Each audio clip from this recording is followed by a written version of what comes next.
About 80 athletes lining up for this European Championship.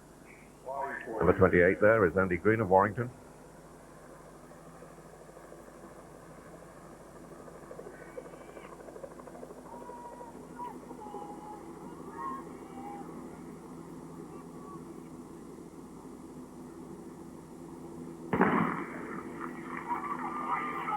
The European Championship and the European Cup Marathon. The European Championship for individuals, the European Cup for teams. The teams can start 6, the first 4 home for each team count. By the way, it's not points, as we were led to believe last week, that count.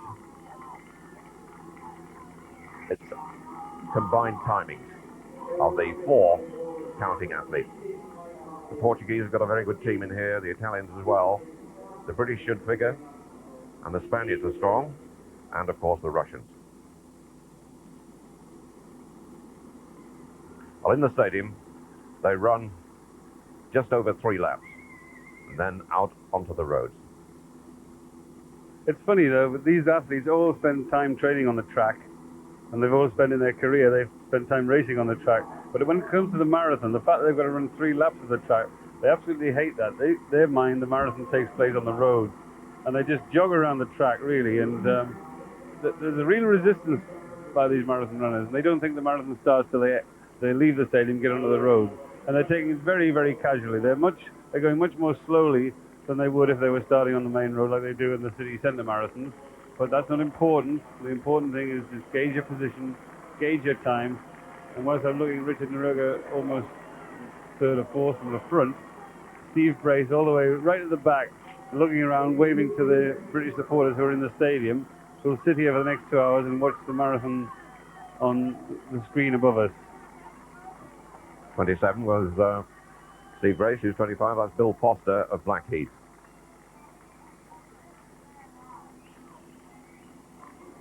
The leader at the moment, Kramer of Israel, number 45. 68, Stroganov of Russia.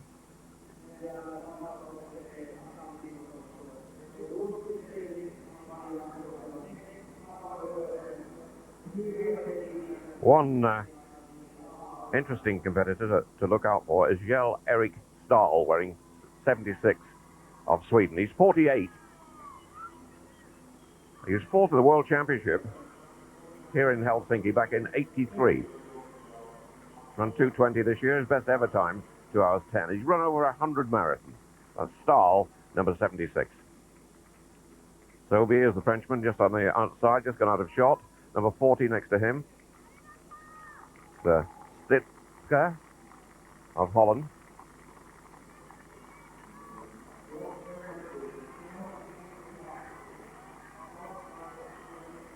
Just as you were speaking about Kjell Erik Stahl there, David, you looked down there and he was looking around, looking to one of his teammates and telling him, just come alongside him and just run next to me. And if he tells you that after his experience of 100 marathons, you'd probably pay some attention. There he is, number 76.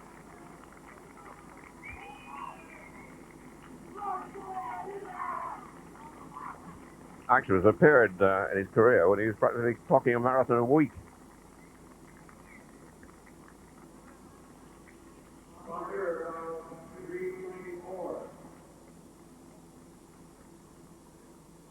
Well, I was saying earlier that they don't like running on the track. And the normal pace they would run this marathon at, you would expect to be around 3 minutes and 10 seconds for each kilometre.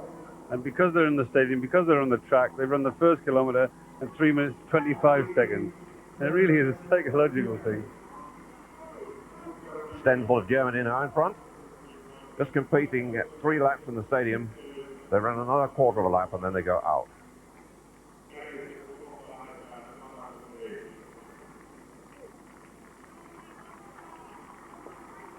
Oh, when the German took the lead, he started to stretch them. Steve Brace of Great Britain next to back at the moment.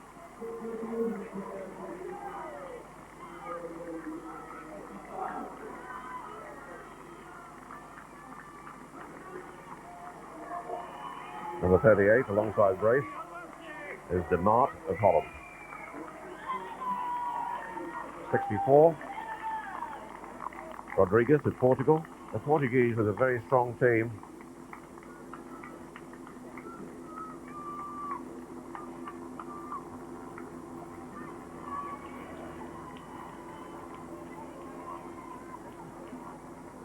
Brendan, I always have the feeling that when the road is damp like this, it's a bit more forgiving.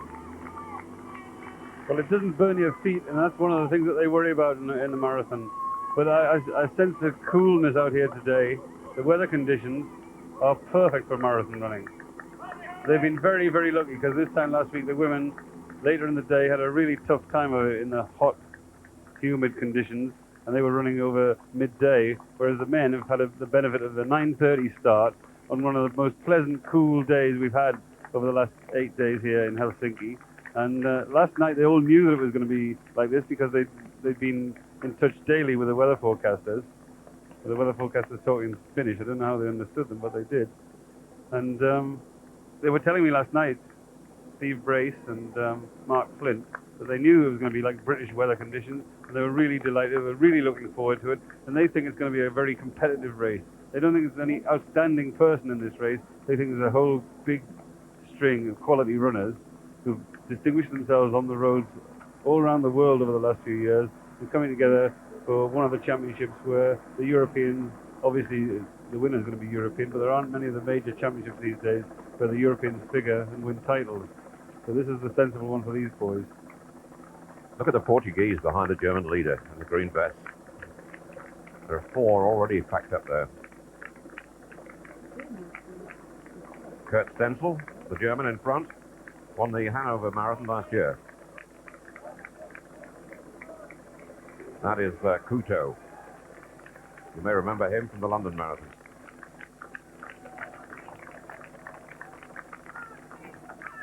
Leading the Portuguese challenge.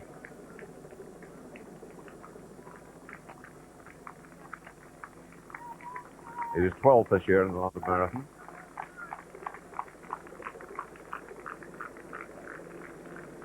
On this course, now they're out of the stadium, they run a loop of about 6 miles, just over 6 miles, 10,000 meters, 4 times.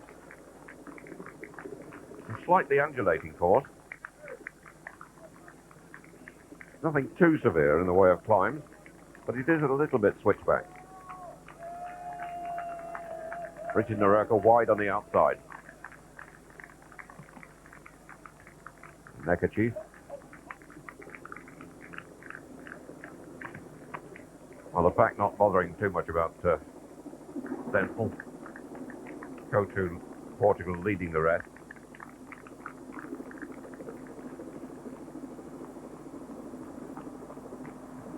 The Olympic Park. Around there, jogging trails. There used to be, over the years I've been coming here, sawdust trails, but for some reason they've tarmacked them.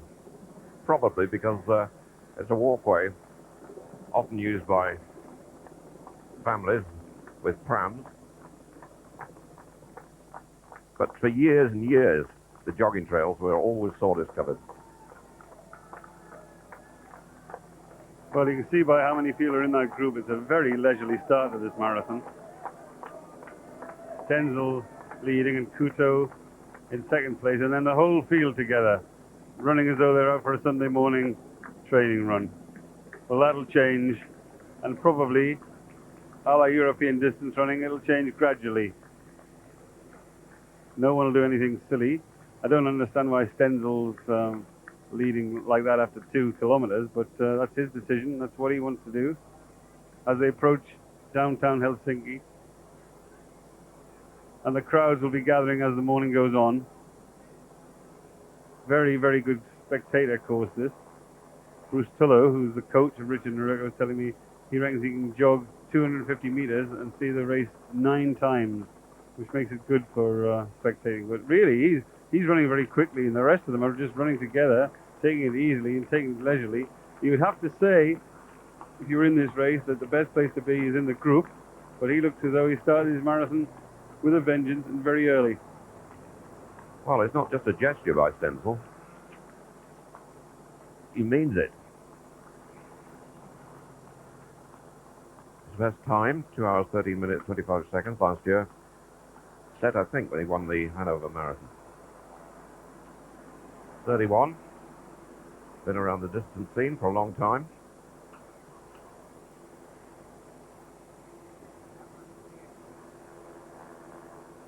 That climb, by the way, is not as steep as that shot makes it look.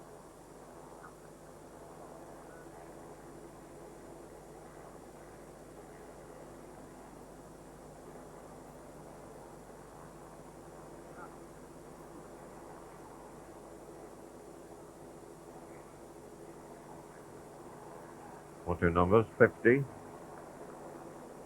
is Delello of Italy. 48, Bernardini of Italy. 52, Androtis, Lithuania.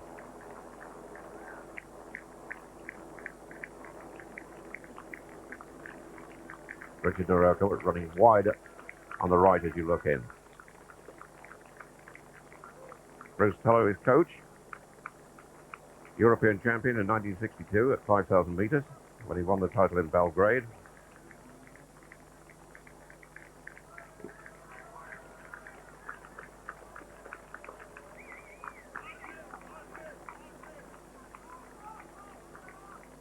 Montiel of Spain is in second place at the moment, not that it means much, with the pack all bunched together.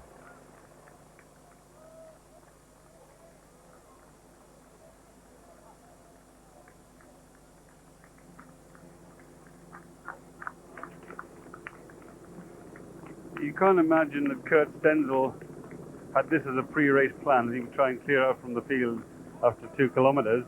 But sometimes the slow running in the stadium, which they literally were jogging when they were in the stadium, sometimes that affects the nerves of the runners.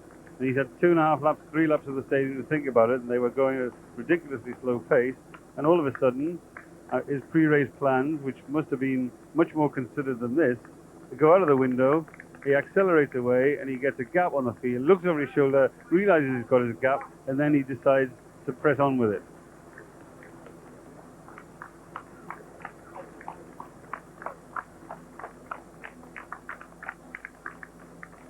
Well, he's taken the decision, and he's being very positive.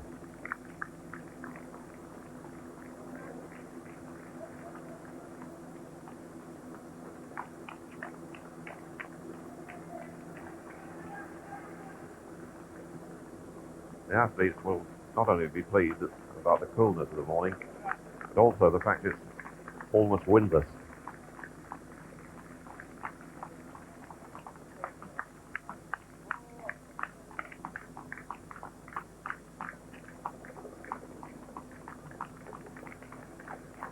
Looking at the German team,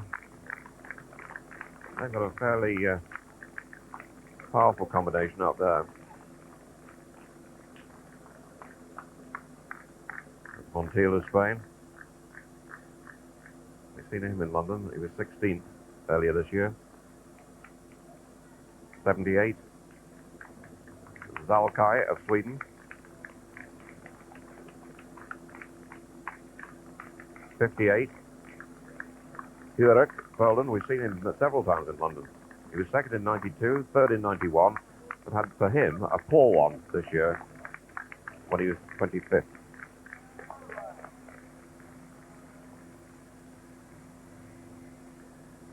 Hard man, Hurek. Doesn't miss many big marathons either. Very, very good distance runner. You think of the last 2 major marathons we've seen, in Tokyo in the World Championships in 1991, and Barcelona, the Olympic Games in 1992, all of these European marathon runners in those events really had little opportunity to win the race because of the weather conditions. And here, for the first time in a major championship in the last few years, we have conditions which suit European marathon runners. Next year in Gothenburg, we would hope the Europeans could figure if the conditions were like this against the Africans and the Asians. And then the year after, a lot of them are really worried about the Olympic Games marathon in Atlanta, because we expect the conditions in Atlanta to be around about 40 degrees. So this championship is very, very important for these men. Very good to see the caliber of the field here, because with the attraction of the major city marathons coming up in a few months' time, you've got New York Marathon, which pulls off a lot of the good runners, and then Chicago. Great to see them all putting their heads on the block, coming and running in this race when the prizes are glory rather than money. Leading the pack behind Stencil now is 10 Kate. He's 36. Very durable marathon runner. Consistent, but has never been inside 2 hours 12.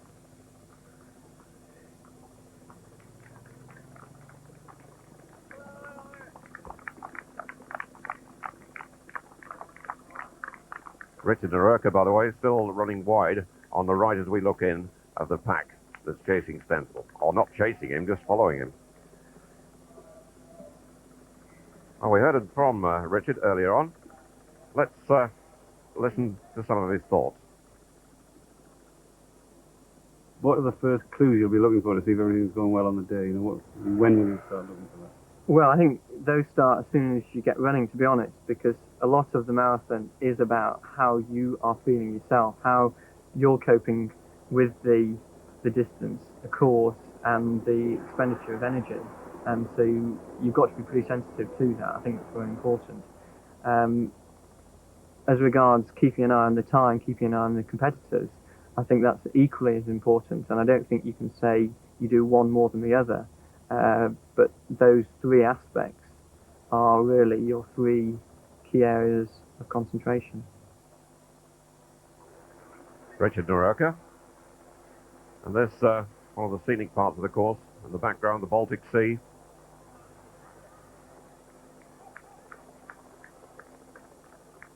And on towards Sibelius Park. Well, they've gone through 5,000 meters, and we were looking for a split time, but at the time they were moving through that distance, unfortunately we were looking at people swimming in the sea, so we missed out the first check mark, which would have been quite interesting. We hope we can scramble together and try and bring it, because it's going to be an important one, because it will explain why Stenzel is pressing on and why he's so far clear of the field. First feeding station, anxious to get his drink, knocks one of his teammates' drinks on the floor, but this preparation of drinks and numbering them seems to have worked very well in this marathon. But here, the whole group move into the feed station together. It'll be quite interesting to see if they can get their own drinks. What about a pace then? I've got the 5K time now. Just a second over 16 minutes.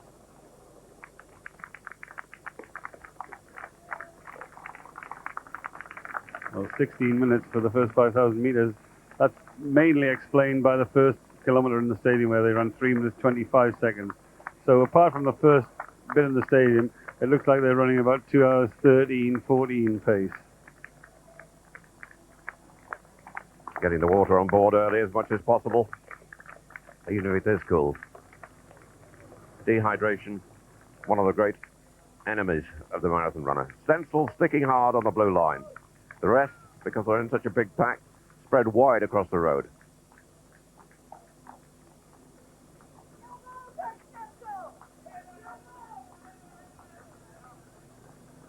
Turning away from the sea. Good flat running out there.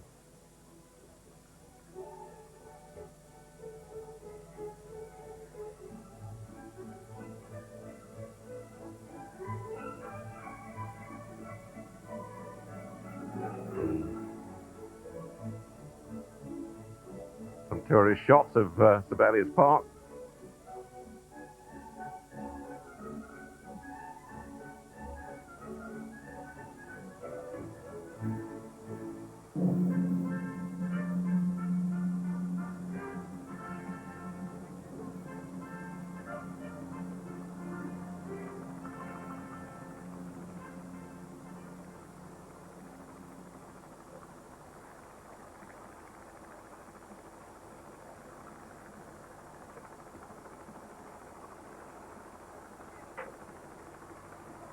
The music of Sibelius as the athletes go through Sibelius Park.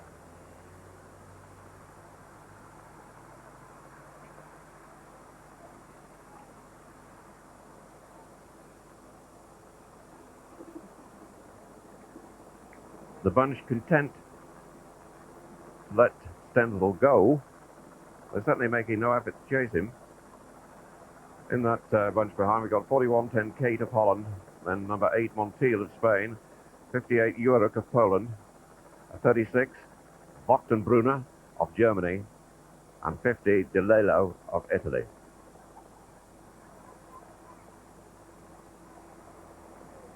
The gap about 16 seconds.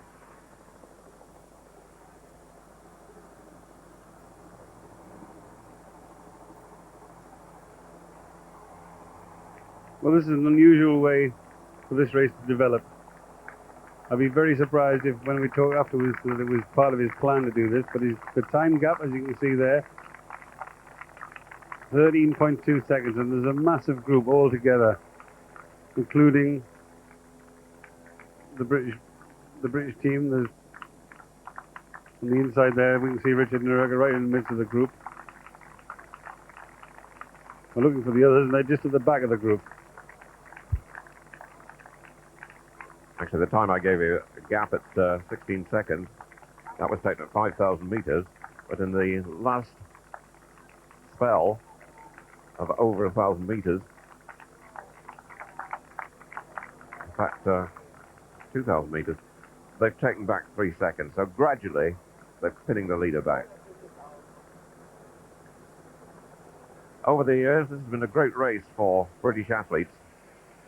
The title won in 1950 by that legendary figure Jack Holden. In 1962 by Brian Kilby. In 66 by Jim Hogan. In 69 by Ron Hill.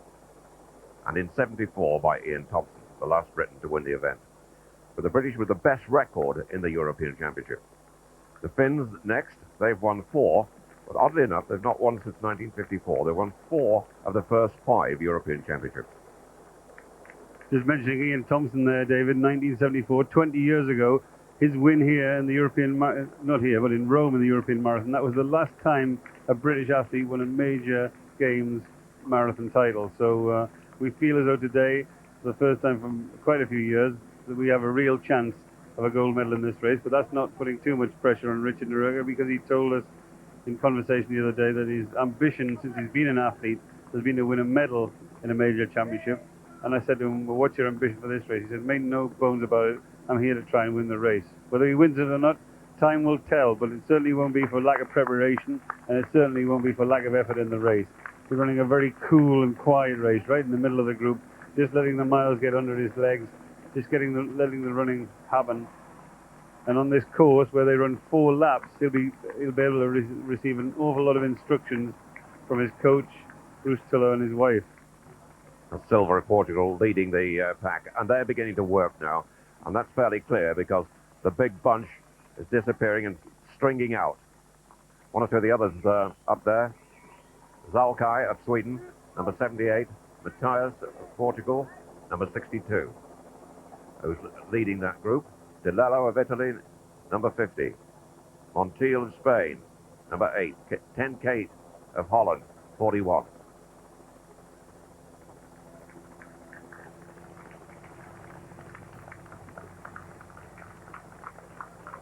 .53 showing there is Yorkley of Norway.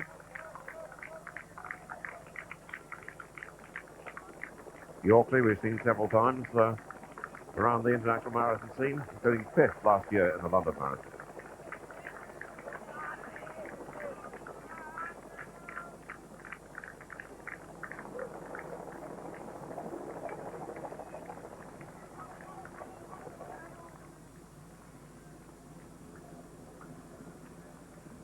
Quite interesting that, on what we are describing as a cool morning, the athletes all rushed for their drinks at the first drink station, and then every one of them went and got the opportunity taking a sponge there, so cooling themselves down.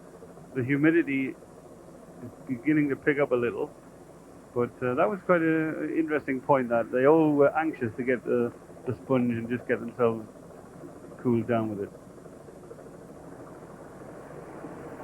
Obviously taking no chances because the humidity can build very rapidly here. Stenzel still out in front. But one has the feeling now the bunch are beginning to take the race seriously. Being led by Matthias, the Portuguese, 10 Kate in the orange of Holland. Montiel there wearing number 8 from Spain.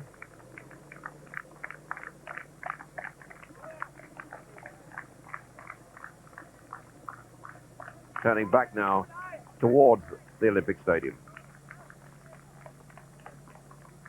which they'll pass 4 times on this lap course. A lap course, Brendan, of course, a test of mental resolve. You have to keep going around. You think, well, that's one out the way. I've got 3 more of these yet. Especially when it's signposted by the tower at the Olympic Stadium for such a long way, you actually circle it, especially on the 3rd lap. I think that is psychologically quite difficult. The compensation for that is you can get plenty of information on what's happening around, and you can get plenty of information from coaches on the side of the road. And I think in this race, they'll all be out there prepared. They'll have split times. They'll be reading them off, and they'll be telling them exactly what's happening up ahead if there's a gap. But they don't need to be told very much yet, because the main group is there, and in their sight they have Kurt Stenzel, the German. And the gap now, interesting this, 8 seconds. They've halved it.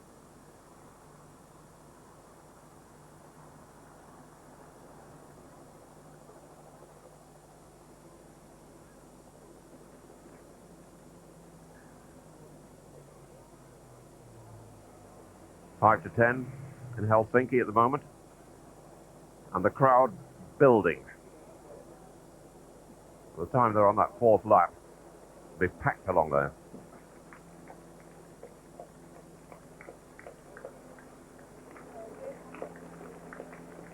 Matthias now goes back with a bunch. Ike of Germany is up there too, wearing number 33. Gilello of Italy wide on the right in the blue.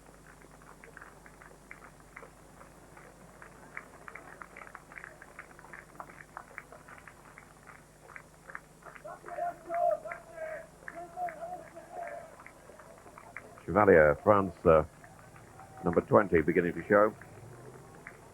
He's been around a while on the marathon scene. He's now 38. Nerurka with the neckerchief. The 3 Britons there, we're looking at the back of the group, they're all running together. Richard Nerurka, Mark Flint, and Peter Whitehead. I was talking to the team manager, Glenn Grant, just before the race. He told me that Peter Whitehead has been suffering with a temperature, and the doctors told him to take the first 10 kilometers easy, and if he feels bad, just immediately drop out of the race. So he's doing exactly what he's told, but one has to be careful with things like that in the marathon. But he's running there, bald-headed Peter Whitehead from Skyrack Athletic Club in Yorkshire, running right next to a fellow Yorkshireman, Richard Nerurka from the Bingley Harriers. Kramer and the white vest of Israel, 62, on the white outside. Matthias.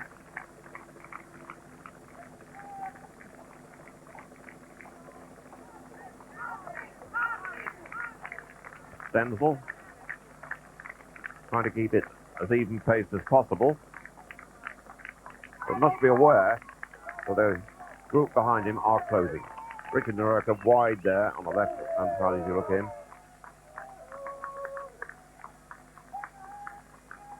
The 30 in the centre, Peter Whitehead.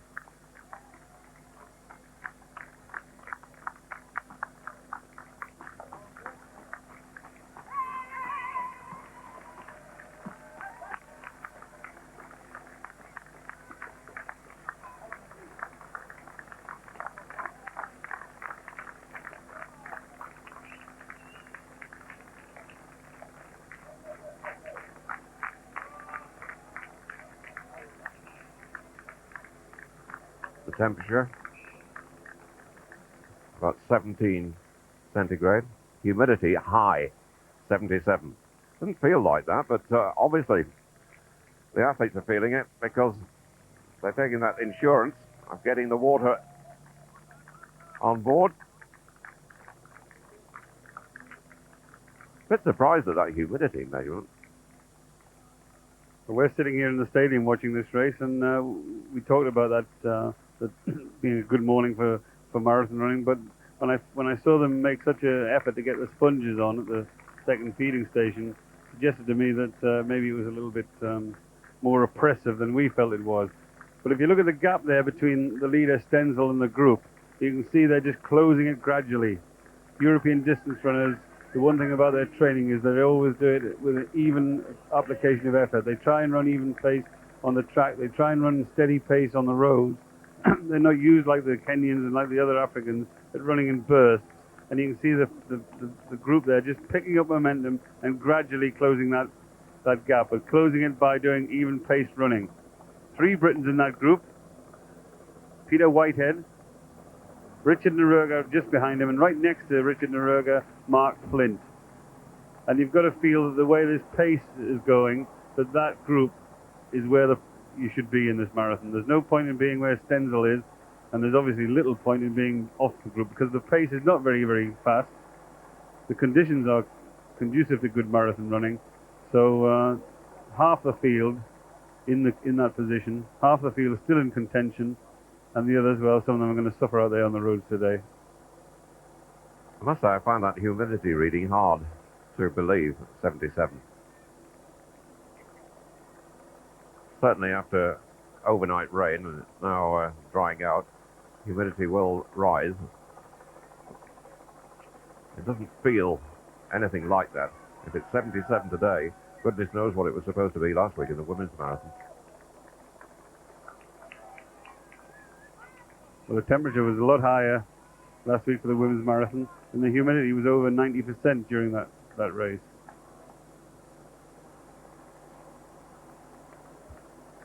Bill Kramer of Israel leading the group behind. Former Israeli national 1500 meter record holder. Stenzel still maintaining that 8 to 10 seconds gap.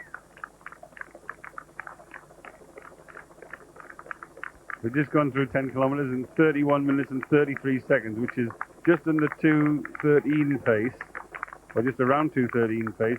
But the first 5,000 meters was run in 16 minutes, and the second 5,000 meters by the group in 15:30. So they're faster for the second part, and you can tell that they're picking up the momentum. Now, I'm not sure whether those split times have come from the group or from the leader Stenzel, but the more interesting ones are that the group are picking up the pace. They're picking up the momentum, and Stenzel is now in a race. He's obviously in gear to race the marathon. The group behind him are just gradually picking up, and the group is beginning to string out. So you can sense the pace lifting. You can sense the first 10 kilometers under their belt, quarter of the distance behind them, and now they're beginning to race.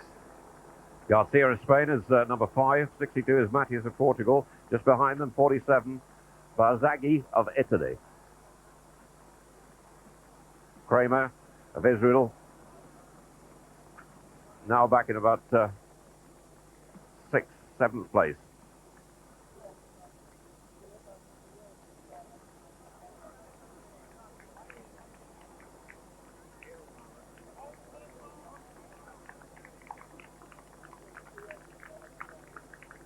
Garcia gets the water. 62 Matthias ignores it.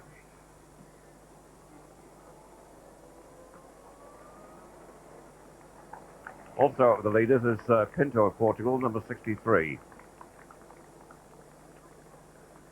Time gap has grown to 11 seconds. And over the course of the marathon, there'll be feed stations every 5 kilometers. That's the second one they've been to, and again, they've all conscientiously got their drinks, their own special drinks, some of them. Others will take on the Gatorade, which is supplied to the runners, and others will take on just pure water. But the concoctions that they dream up and the concoctions that they use, Richard Naruga, for example, has a carbohydrate drink. Others of them have electrolyte replacement drinks, and some of them just have plain water.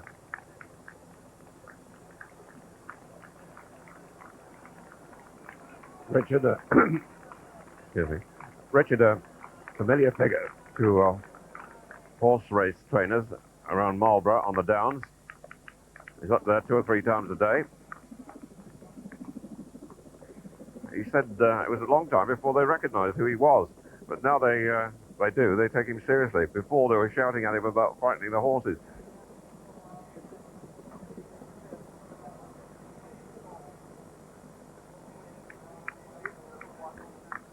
'22. Lega of France.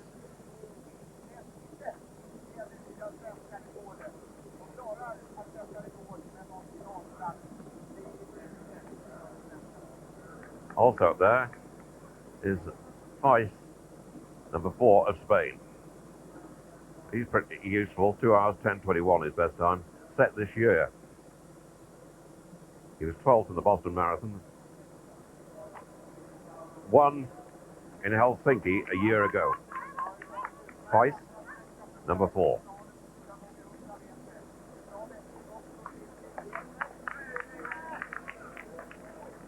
Well, all the predictions from the runners themselves about what sort of time this marathon would be won in were around about the 2 hours 12 mark. They all felt that that would be the time that would get you a medal.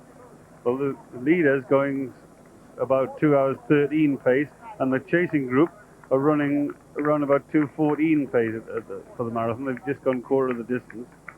And so it's a bit slower than they thought it would be, but the answer to that may be that the second part of this marathon, like the second part of the women's marathon, they get to halfway and then they unleash their run for home. And that's what happened in the women's marathon. That's what happened in the women's 10,000 meters yesterday. And the case of getting the miles in, getting to the halfway mark, and then setting off and increasing the pace seems to be the way more and more distance races are being run. That the lake near the Olympic Stadium and the Opera House. A look around the Opera House.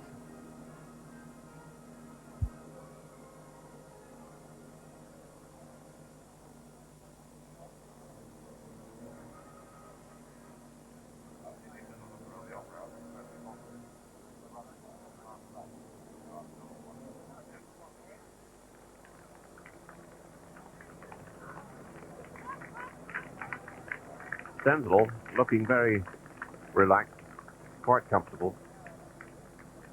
As indeed at this stage, all the athletes should be. Now Richard Naroka is beginning to move, running wide of the chasing group, or group behind. He's wide on the right.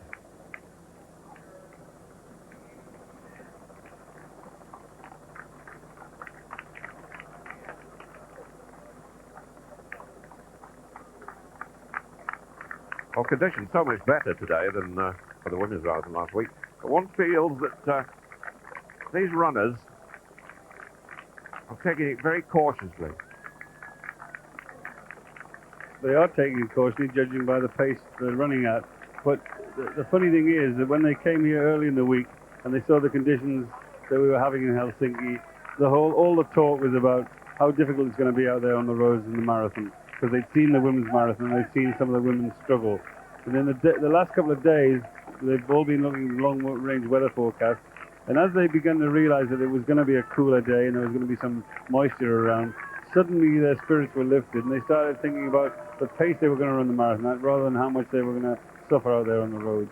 So they've got a really good European marathon field here, and they've got a really good European type day to run the marathon on.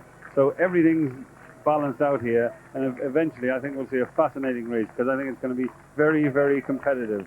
There's a lot of good runners there, a lot of experienced runners, some of them just stepping up from the 10,000 meters and showing form over a half marathon, and some of the real top marathons are run by 10,000 meter runners moving up from the 10,000 meters to the marathon.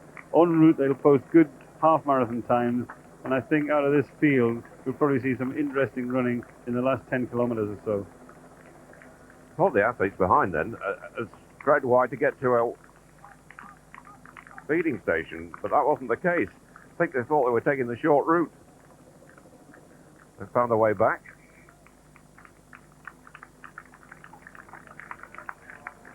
I think it's because the group is so big that some of them, when they spread out across the road, are going to have to run along the tram lines which run down the middle of the roads here, and they weren't very happy about that, so they decided to run the other side of the road so that they didn't have to run in the potholes which run right alongside some of the tram lines. So I think that's why it's split in two halves. But Stenzel's just following the blue line. He's going right down the middle of the course. He hasn't been hampered at all. But look at the size of that group behind.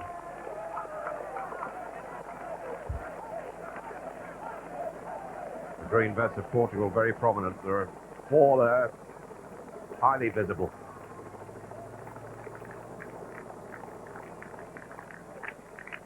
We've just switched on. Apart from the individual European Championship race, there is the European Cup race for national teams. Each team can start 6 runners. The first 4 count. First 4 home count from each nation. And the winning team is decided by adding the individual times together.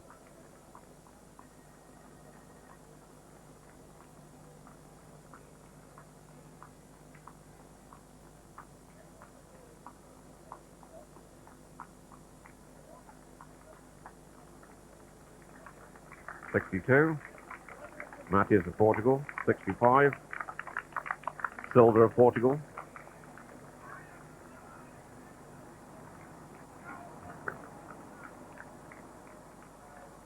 55, Naes of Norway.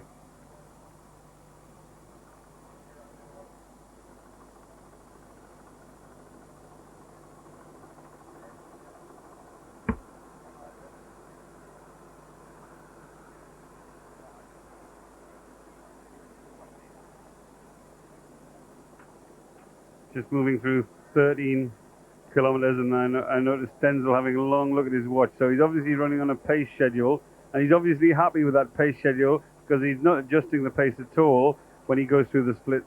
He's not trying to increase the pace or slow down. He's just doing his own run.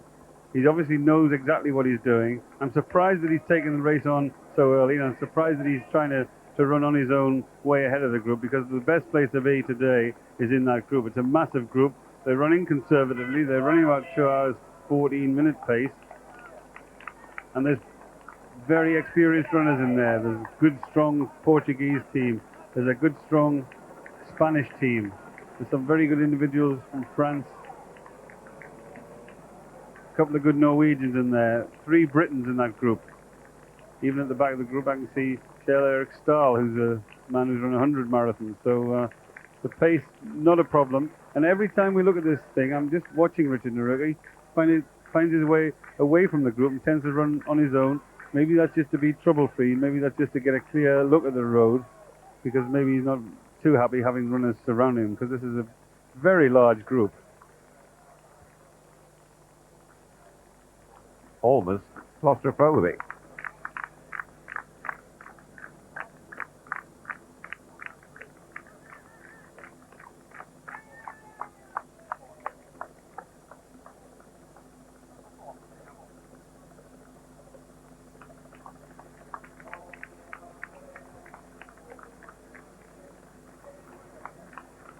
One or two seem to be forced to run on the almost on the tram lines themselves.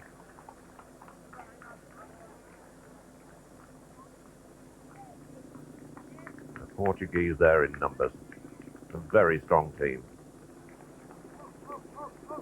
Led by Matthias.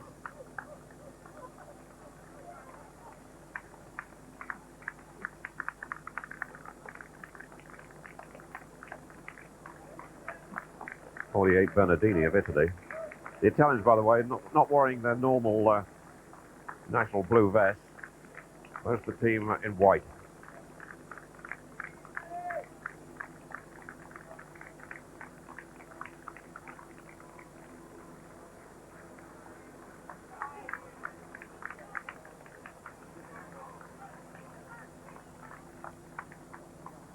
.33, with the red and white Germany, is Ike.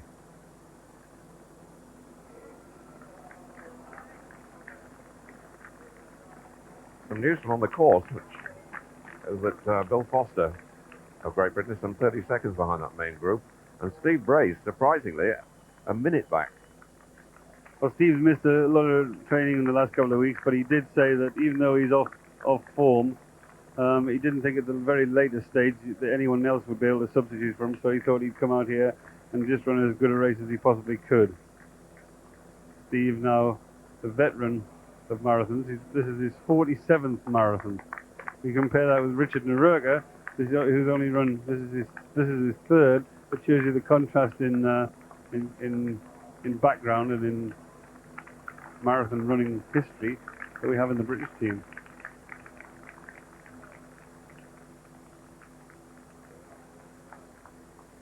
It's Matthias, number 62. Actually, that shot shows that the runners are not quite as tightly packed at this point of the course as the head-on shot leads to believe. They're giving each other a bit of space, they're giving each other a little bit of freedom, but the group's far too big for comfort. I think most of them would be happy if it was down to 12, 15, but there's more than 20 in that group.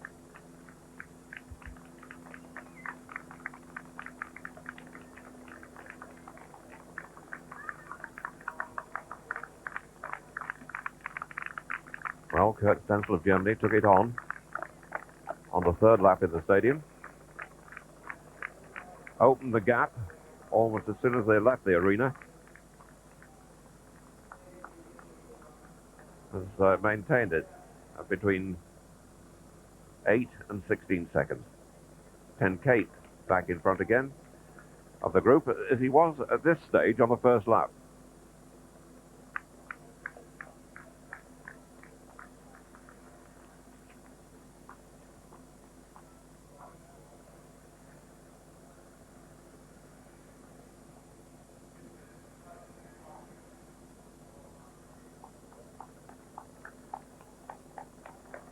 Number 41 there, Marty ten Kate of Holland. He was one of the first marathon runners who ever used to wear sunglasses, and we used to smile about that. But it seems as though more of them wear sunglasses. You look in the field, you can see quite a few of them running in sunglasses. Maybe it's to aid their concentration, or maybe it's to stop the glare off the roads. But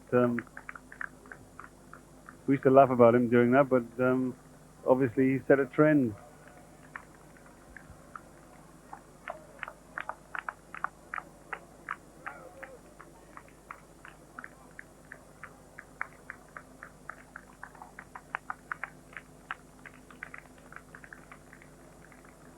Turning back out towards the coast. And Kate certainly making the move. Asimar, France, just behind. Ike of Germany. Last 5,000 meters, 15:41, Brendan. Well, slightly faster, but it's still not incredible pace for the marathon. Still around 2 hours 13 pace for the leader, and the rest of the group obviously is taking their time, gradually picking up that distance, closing that gap. And Marty ten Kate, the first one out of the group, to decide that he's going to chase and try and close the gap on the leader. And the little gaps opening there, but nothing so serious, because they're just taking it gradually. They're just slowly picking up the momentum. No great acceleration, and there's no point in accelerating quickly in a marathon. It's always better just to let it happen gradually. The one rule of marathon running is even pace. The official time at 15 kilometers, 47:21.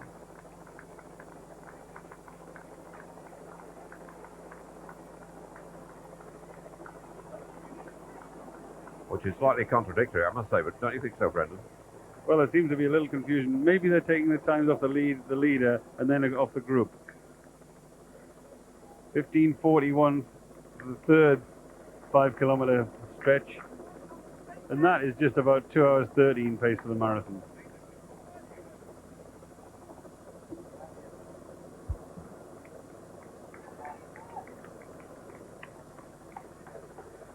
Actually, 47:14, I think, was the time for the leader. 47:21 for the group.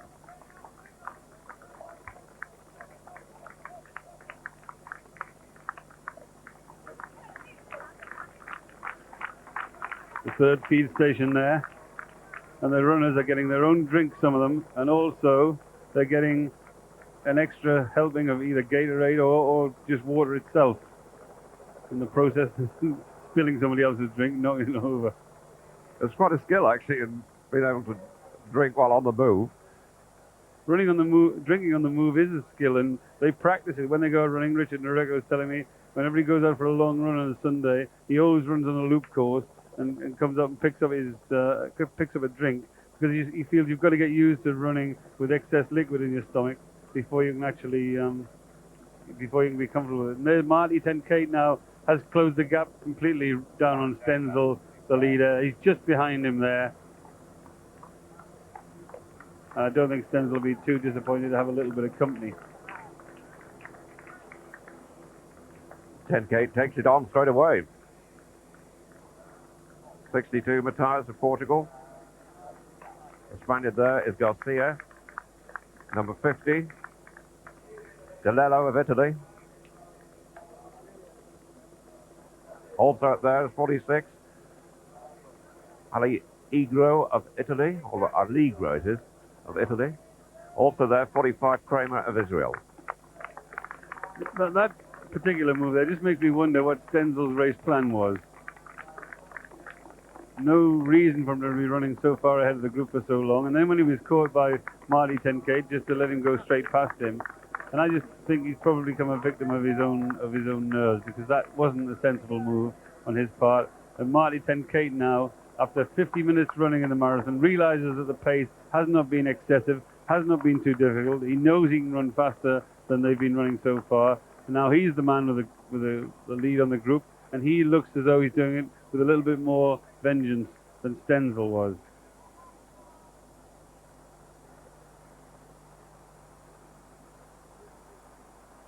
One of the best bits of running on the course. It's flat, it's fast, and it's refreshing with the very slight breeze coming off the Baltic. Noticed in the stadium the flags are beginning to stretch out. It was windless when they started.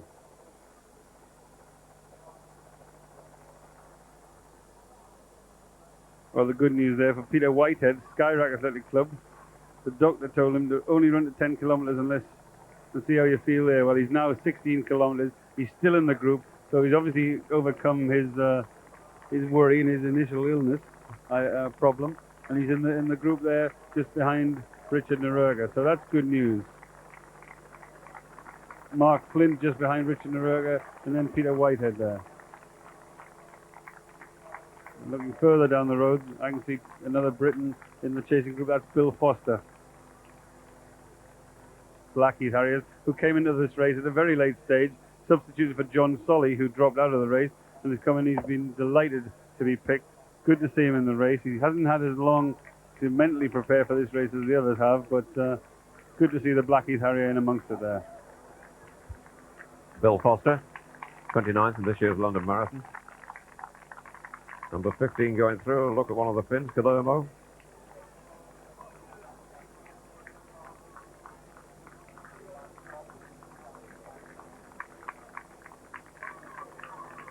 Even at this stage, Kalermo's looking a little bit laboured. Nice way to watch a marathon.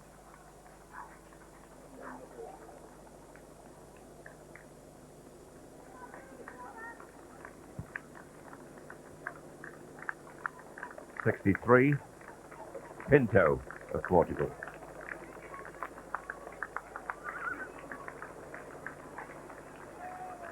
Number 20, Chevalier of France. He looks as if he's trying hard to take the group up to 10K.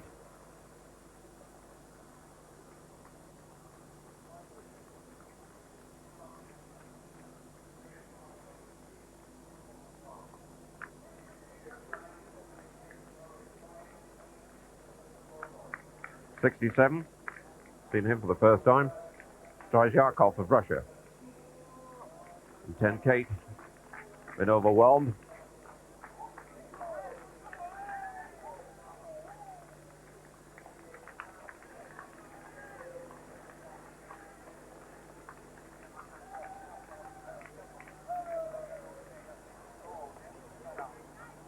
Richard Noruega deep in that bunch.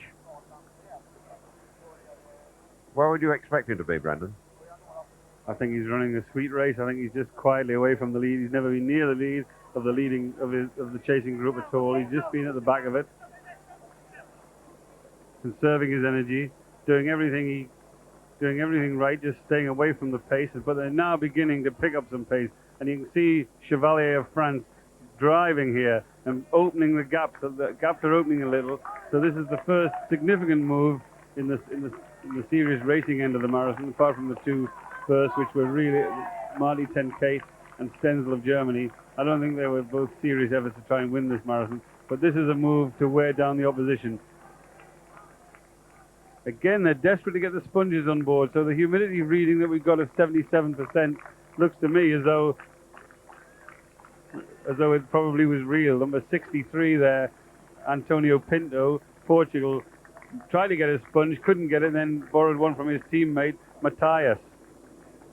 That tells you something about the conditions out there. The Portuguese used to training on the Algarve in the really hot weather. They run on the golf courses very early in the morning and early in the evening. And they're well prepared for humid conditions and well prepared for the heat. And they've had a very, very good games.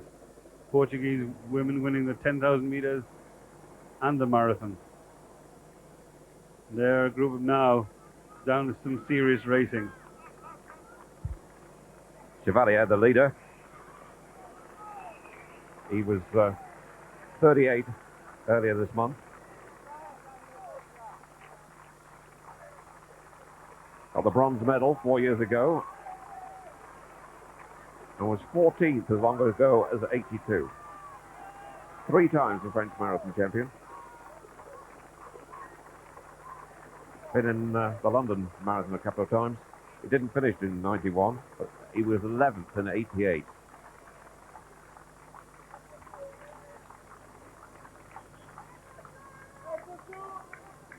But Chevalier knows his way around the marathon scene. And he's working hard.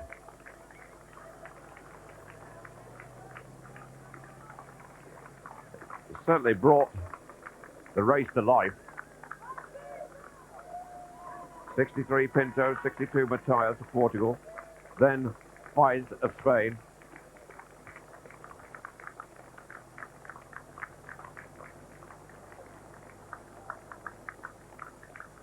Also there, Strazarkov of Russia, number 67.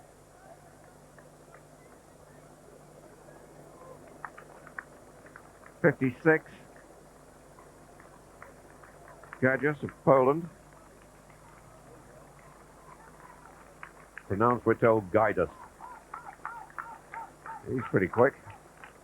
He's done 2 hours 9:49 this year when he was 5th in the London. I'm not sure that time was clocked in the London Marathon, actually. Guidus was 3rd in the London Marathon in 93.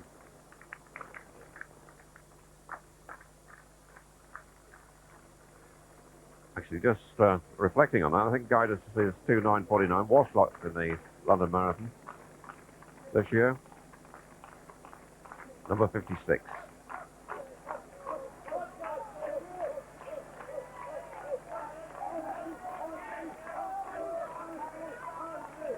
I'm just looking at the first Briton, Richard Narug, has just gone through. I'm looking for the next one. I'm looking for Mark Flint. And then I'm looking for Peter Whitehead. There's Peter Whitehead, and there's Mark Flint in the sunglasses moving through. I thought Mark would be a little bit closer up there, but to be honest, I would rather see Richard Narug in amongst that second group rather than running detached about 50 meters behind him. So Richard now has got to begin to do some work and try and close the gap on that bunch, because there are some good runners in that bunch. Matthias of Portugal, Pinto of Portugal, 10K ahead of them, and then you've got Gajdusz of Poland, who we've seen in London before. We've seen him run well. And I would just rather, for peace of mind, to see Richard Narug just in amongst that group, just at the back of the group. You can see him in the shot there with a neckerchief around his neck, moving down the road, realizing that the race is now beginning in earnest. Number 62, Matthias of Portugal. He won the Seoul Marathon in hot conditions this year. And look at the Portuguese. They're working as a team. They're just passing on information, and there's 4 of them in that group. Chevalier seems anxious to pick up the pace. And because of the size of the group, they're still having trouble with the tram lines. They're trying to get either one side or the other of the tram lines. having to dive onto the curb there just to get tight around that corner. Richard Narurka moving through gradually there. I'm pleased to see that. I think he may have been caught unawares at the feed station before when Dominic Chevalier of France set off and started to stretch the field out. Well, he's managed to whittle the group down to a more manageable size, and Richard Narurka is about 30 metres behind. Needs to get closer, needs to work a bit harder, needs to rely on himself closing the gap rather than this lead group slowing down. 67 to Zharkov of Russia. Narurka closing out on that bunch. 63 Pinto, 62 Matthias. The Frenchman is Chevalier. Also there, number 4 of Spain, and number 5 Garcia of Spain. That's the Olympic tar.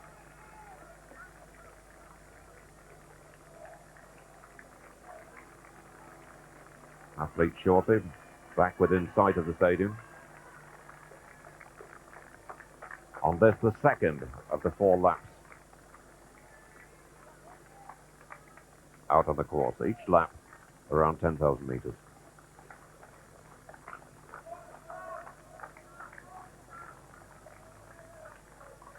Chevalier having a check on what's going on. Got plenty of company. Number 13 for Finland. Hainainen, or Hananen.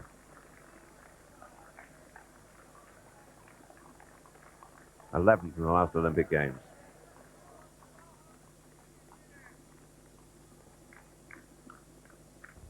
'24 showing for the first time on the outside is Sobia of France. He was in the leading bunch leaving the stadium, but it's been hidden in the pack for some time. Narurka looking very, very easy, Brendan, there. Just joining that group. Keeping wide of the rest, though. Looking comfortable. He certainly looks smooth. He looks much more comfortable to me running at the marathon pace on the roads than he ever did on the track. He always felt he was a little bit short of pace on the track, and he always felt that in the last lap he would get run down. But I'm pleased he's closed that gap. I'm pleased he's done it gradually, and I think he's probably closed it because they've slowed down a little. I don't think he's in any real trouble. I just think when they went through the feed station, all of a sudden the pace started to change, and Chevalier just set off and took them away from the group. But these are good athletes in this group. It's getting down to manageable proportions, and as they approach 20 kilometers, we'll get another split time. But I think they're running about 2 hours, just under 2 hours 30 in pace, and there's going to be some acceleration in the second half of this marathon. I'm sure they're going to run the second half faster than the first half. Matthias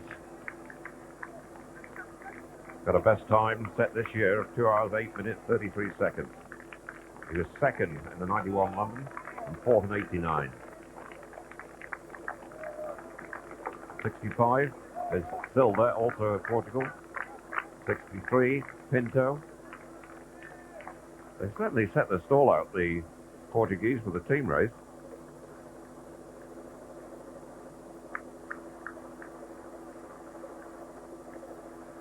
Number 5, Garcia of Spain. Another Spaniard on the inside is Fiz. Number not very clear, but he's wearing number 4.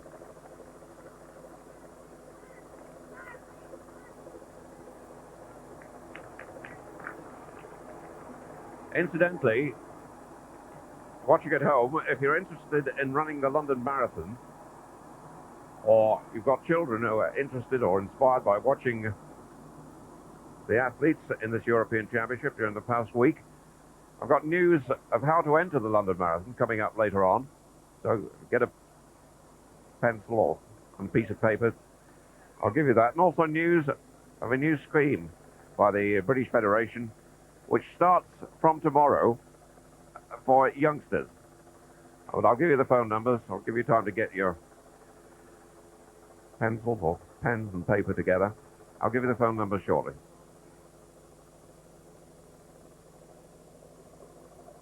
Well, they just passed 20 kilometers and they're approaching the halfway mark now in the marathon. 1 hour, 2 minutes and 43 seconds for this group, which is 2 hours, 12 and a half pace. So they're certainly picking up gradually, picking up in pieces. And big group here, big group together. Portuguese athletes there in numbers, the Italians are there in numbers. And right at the back of the group, there's one British athlete, the top British marathon runner in the last couple of years, Richard Naruga. Some news of the Britons. We know where Naruka is. But Whitehead is about 40 seconds, 17 seconds behind the leader. Flint is 44, 20 seconds back. Foster 52nd, a minute back. And Steve Brace, 2 minutes 20 back. Well, that means the other British athlete, Andy Green, we haven't had any reports from him. We're not sure about where he is, but we'll try and get some information about the sixth British athlete. Well, they're around the halfway point, and Richard Naruka reflects on the half distance. I mean, I suppose the thing about the marathon is that the halfway point is a significant point because, you know, you've got less to run than you've already covered. That stands to reason. But I think you're also aware that the second half of the race is going to be so much harder. And so with that in mind, you try and make the first half of the race as easy as you can make it, but by still giving yourself the best chance to run as well as you want to run. And so you can't take it necessarily very easy because it just depends on what's happening around you. But ideally, you want to get to halfway feeling you've still got a lot left because, I mean, any marathon runner knows that the last 6 or 7 miles of the race are always going to be very hard work, whether you're running a great race or whether you're having a horrible race. Let's hope it's working out for Richard. He's just off the back of that group.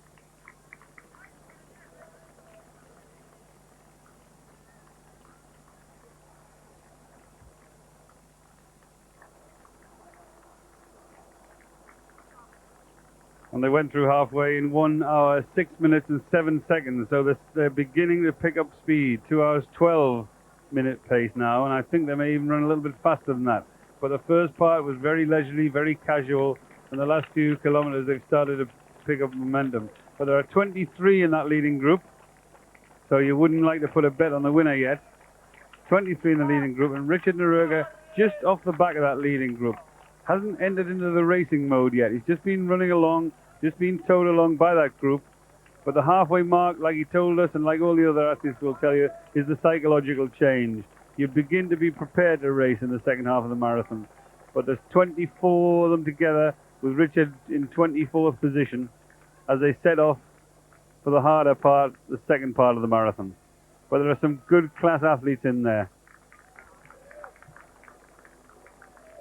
62 Matthias, also in that leading group. 65 Silva, 20 Chevalier, 5 is Garcia, 4 Fiz of Spain, and then 63 Pinto of Portugal, 33 the red and white of Germany, Ike,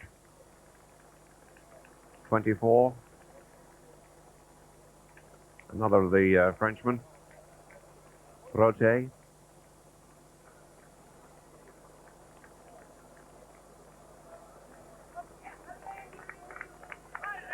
65 we saw just on the edge of the shop.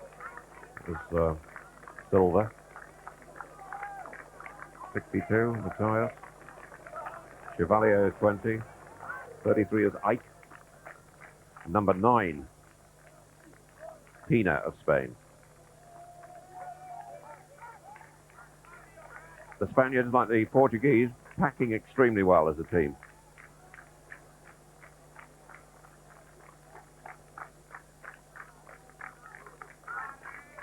Well, the 5 kilometers there between 15 and 20 was the fastest one of the race so far.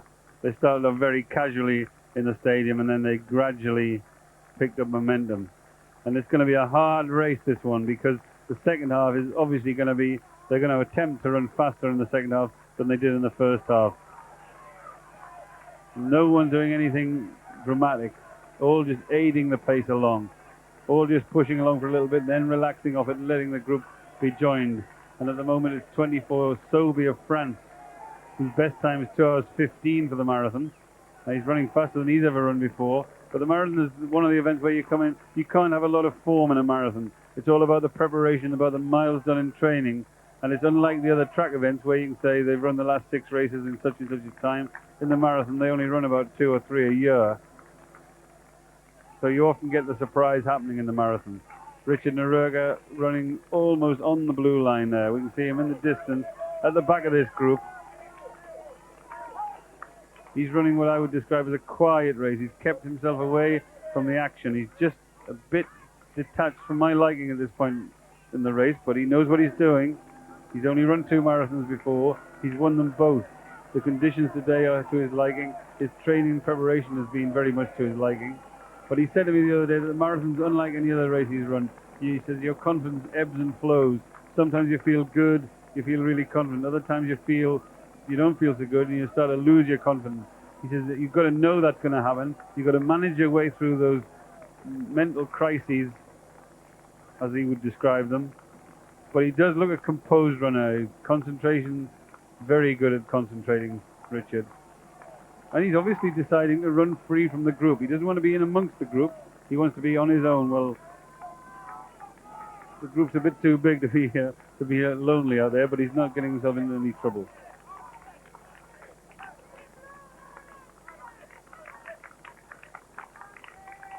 Also in that leading group, a couple of Italians, 46 Allegro and 47 Barzaghi.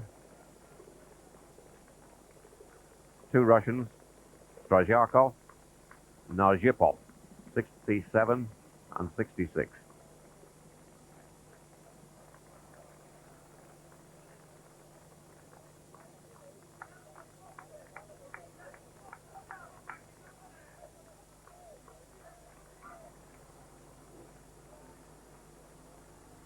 Out now on the third of the 4 loops of around 10,000 meters.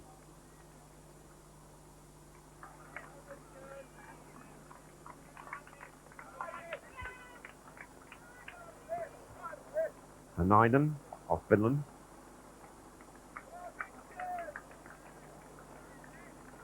Fourth in the London Marathon in 92.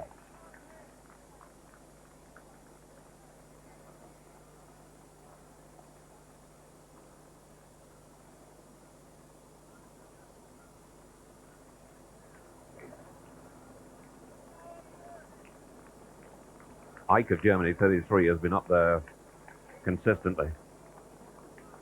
So too is Sobi, 24 from France. 20 is Chevalier. 4 is Fiz. 63 Pinto, Portugal.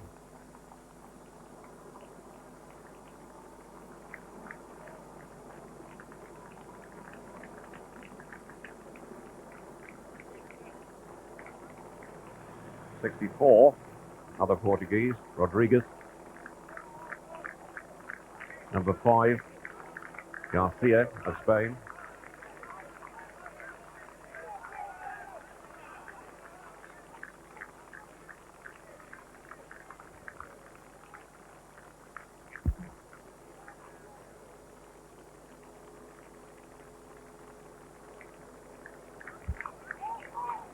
Well, here the weather news coming up. Humidity is still at 77. The wind minimal. Temperature climbing up to 20 centigrade. And there we're now looking at Richard Noruega being more involved in the race than he's been so far. He's been off the back. He's been outside the group, and now he's moved gradually in amongst the others, in amongst the lead group. One hopes that means he's feeling good.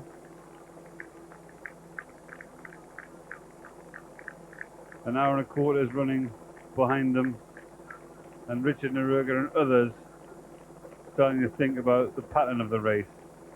Richard on the left-hand side there, right next to the bike cameraman. getting involved in the race.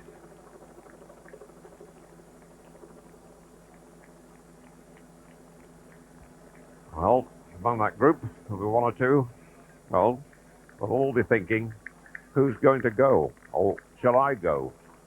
Is it too soon?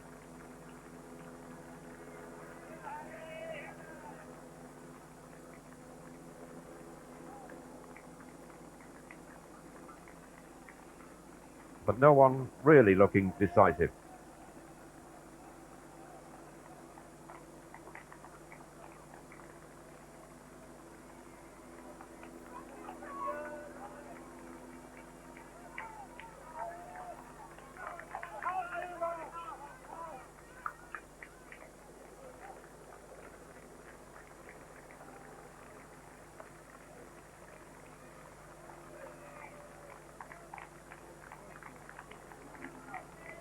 In a moment, by the way, if you've got your pens and paper together, I'll give you details of how to try and enter for the London Marathon, and also how your children can get involved in a new scheme by the British Federation, which starts tomorrow. A couple of telephone numbers coming up.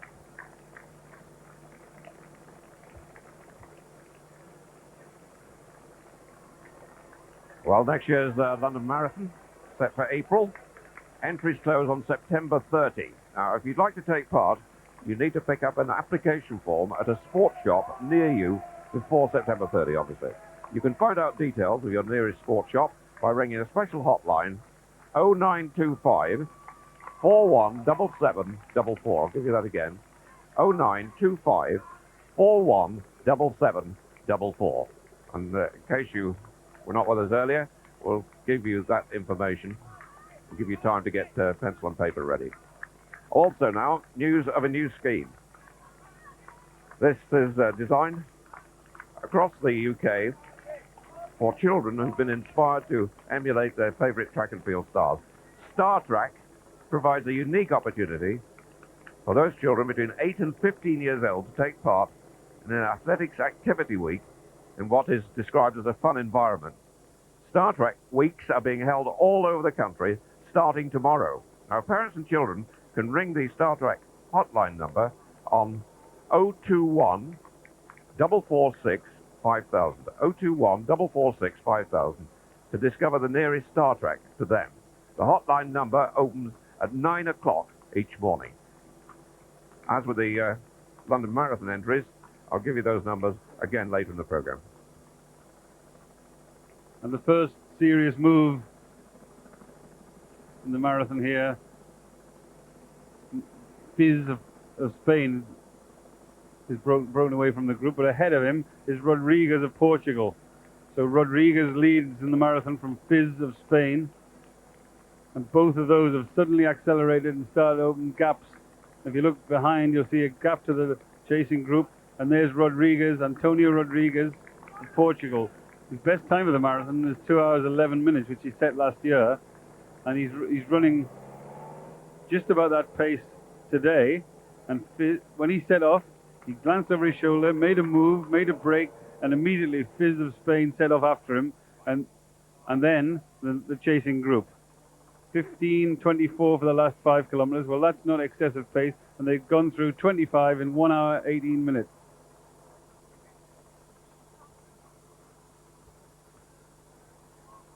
News of the British placings. Naroka, you can see. Whitehead was 43rd, 30 seconds behind the lead. Flint 48th, 48 seconds behind. Whitehead 30 seconds behind. Flint 48 seconds behind in 48th place. Foster 54th, a minute 26 back. And Steve Brace 71st, 3 minutes 25 back. No news of Green.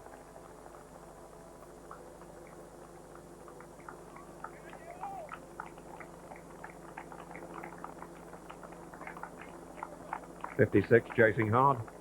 Guidus of Poland.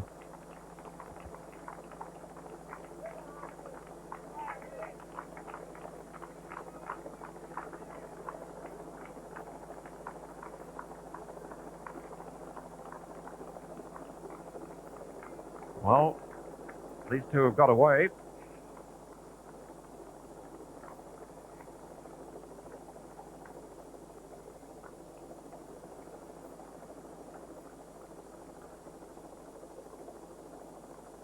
It was inevitable that someone would try to break up the group.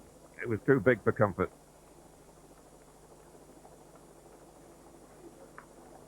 The fifth feeding station, and once again they're getting double drinks. They're getting some of them are getting their own concoctions, and others of them are getting their own drinks plus a cup of water. So obviously the increasing temperature, we're now up to 20 degrees centigrade, and the high humidity means that it's telling on these runners. But the two of them have broken away from the leading group. I don't think it's a decisive break, but it was a sudden break.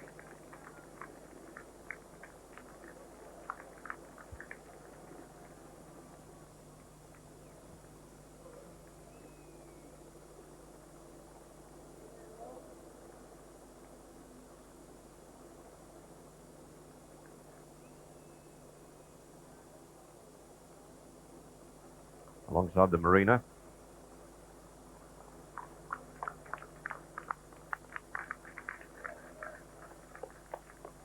Fiz of Spain and Rodriguez of Portugal.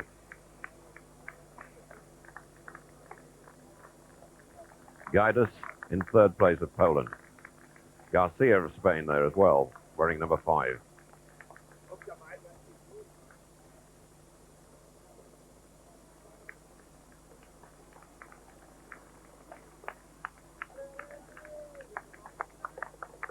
Fiz, 31. And his best time ever this year, 2 hours, 10 minutes, 21 seconds. He was 12th in the Boston Marathon. Guidas, 56, of Poland.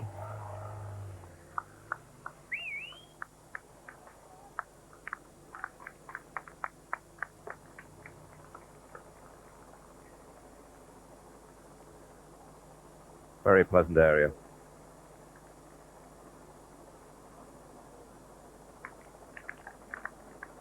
Time 10 to 11 in Helsinki.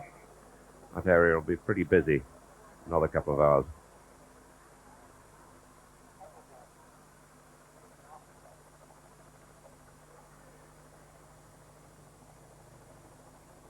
Now the two together, Rodriguez and Fiz, about 7 seconds ahead of the next group.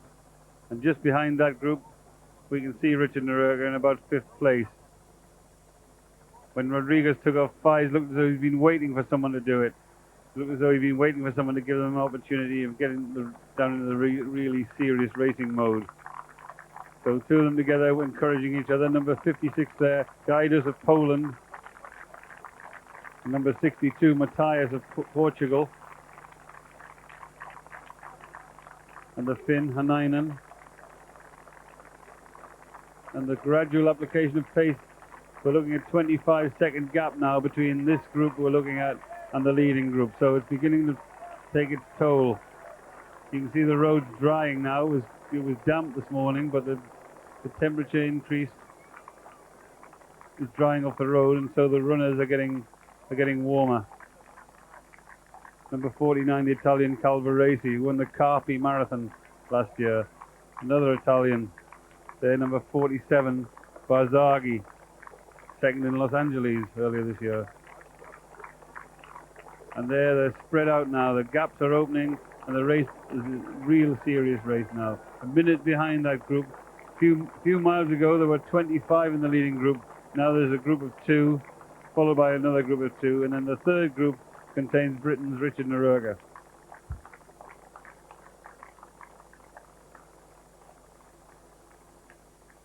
Wochenbrunner is the German, 36.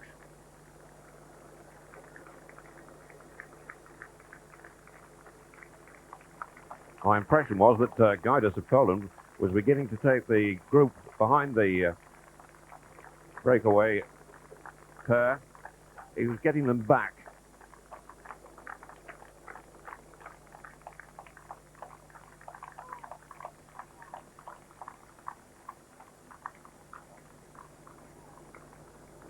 Whitehead there, wearing number 30 for Great Britain. Member of the Skyrack Club. As far as we can tell, he's the second Briton. Some of the names up front.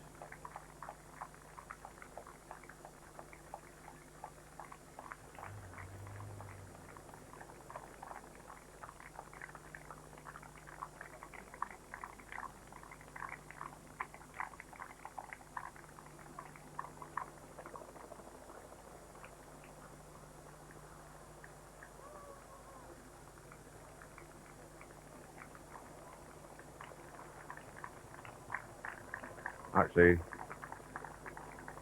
about another half dozen runners should have been named almost on that caption, because the group's a bit bigger than that. Rodriguez leads, Fiz in second place. And we've got Garcia wearing number 5, number 7. The Spaniards are packing well. There's Uzdado.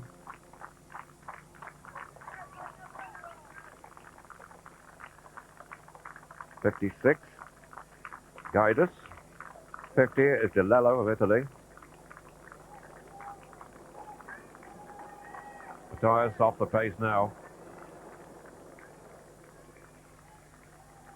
Well, the Portuguese were very prominent earlier on. They've still got Rodriguez up front. But having said that, the rest of the team has started to split, and it's the Spaniards who are packing well.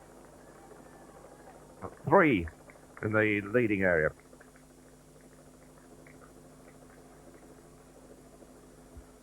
Fiz of Spain, Rodriguez of Portugal.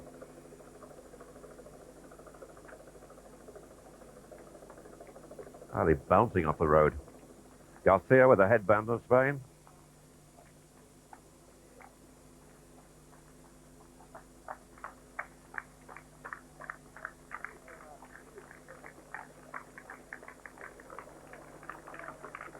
Both looking fairly easy.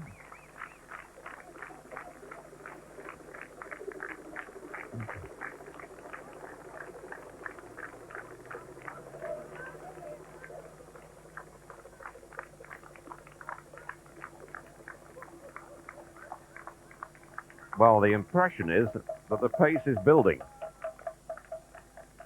The pace certainly is building, and the Spaniards are running very well as a team here. Fiz leading from Rodriguez of Portugal, and then Garcia and Uzdado of Spain. Then another Portuguese just behind them, Pinto, and then Richard Narurka. Behind Richard, Delello of Italy, and Guidus, who we thought Guidus would be a big danger in this marathon.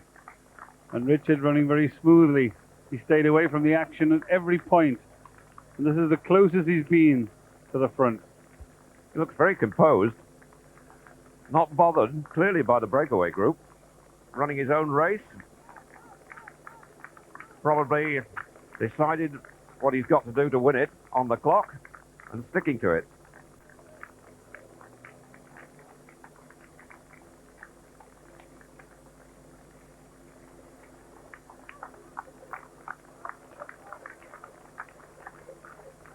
We've just had some information passed to us about the other British athlete, Andy Green, who apparently was feeling unwell this morning. And we've got people out on the road looking down the field to give us information, and they haven't seen Andy Green. So that we're wondering whether he's dropped out after a short run just outside the stadium, or whether he even started the race.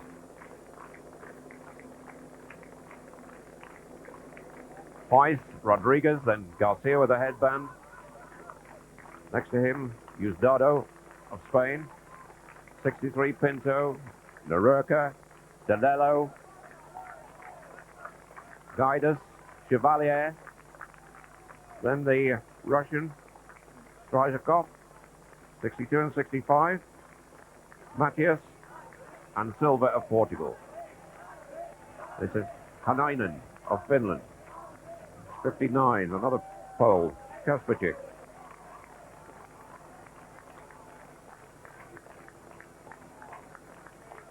'61, Couto, Portugal.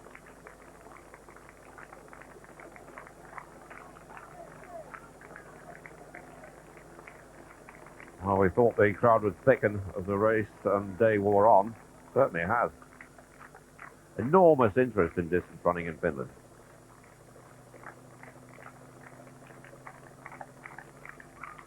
These two seem to be maintaining the gap. Rodriguez, 31, never won a marathon, as far as we can tell. Fiz, he's also 31, former Spanish cross-country champion. won in Helsinki last year. Whether it was quite the same course, we're not sure. 12th in this year's Boston. Garcia, number 5. 3rd in Fukuoka in Japan in 92. 9th in the Olympic Games. 23rd in London in 1991.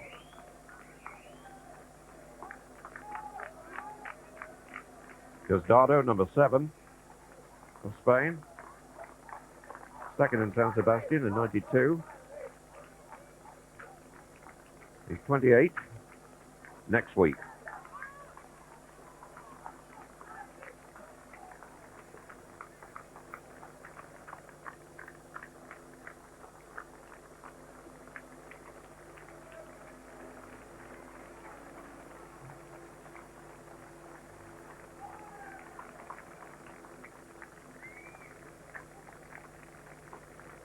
Both the Portuguese and the Spanish have had good performances here in the European Championships over the distances.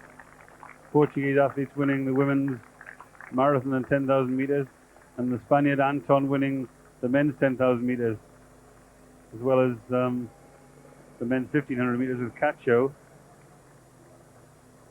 And it's Portuguese and Spain ahead, and then Richard Narurka. But we haven't had an outstanding performance from the men distance running so far in the European Championships, the British team, but we had a good performance by Yvonne Murray in the women's 3,000 meters.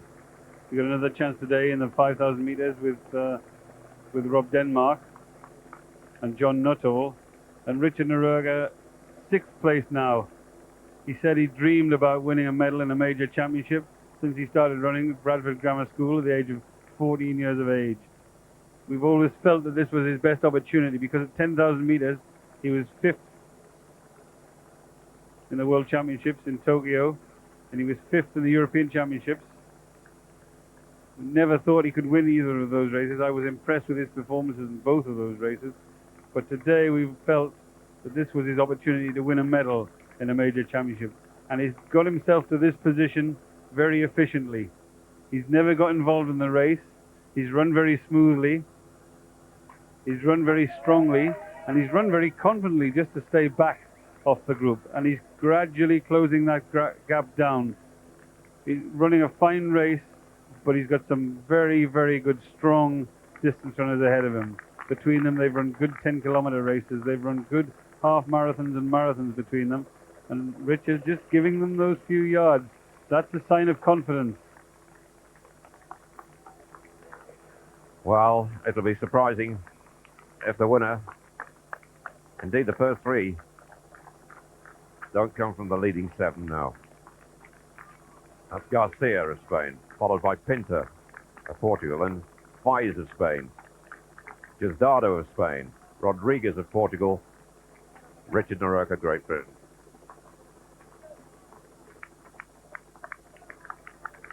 He looks like a man to me who's running a very organized, disciplined race. Had a glance at his watch then, clearly running to a time pattern, very much doing his own thing. And they've been picking up the pace all the way there.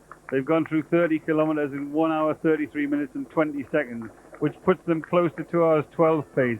And the first half of the race, they were running at 2 hours 13 pace. So you can tell there's a gathering of momentum, there's an increase in pace, and there's now some people who want to get on with the race. There's now some people who want to break away from the group. 5 of them. Then just a few uncomfortable yards between those 5 and Richard Narurka.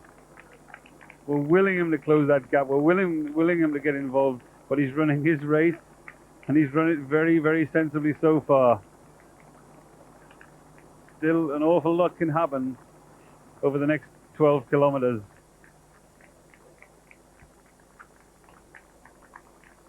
This is Garcia of Spain now making a move.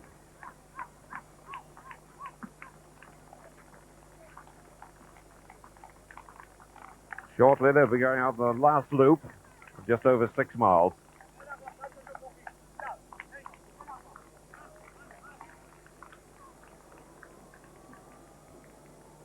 Garcia, Fiz of Spain in the shot.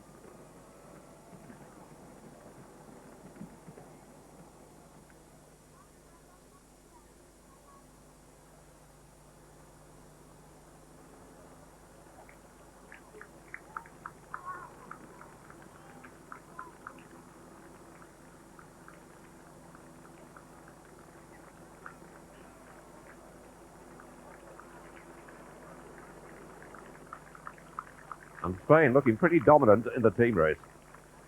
In that quarter count, that's Delello of Italy.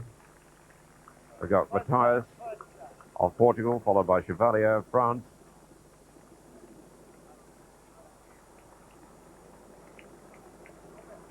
That's the Russian.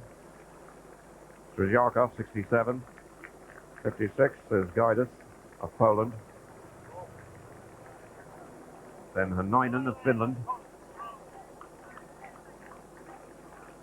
Sobi of France.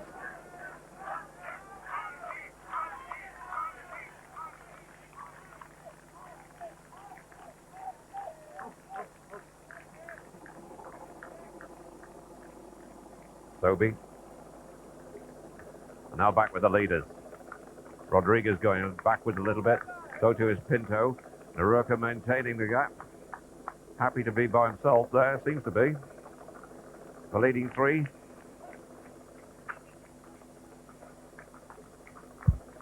All Spaniards.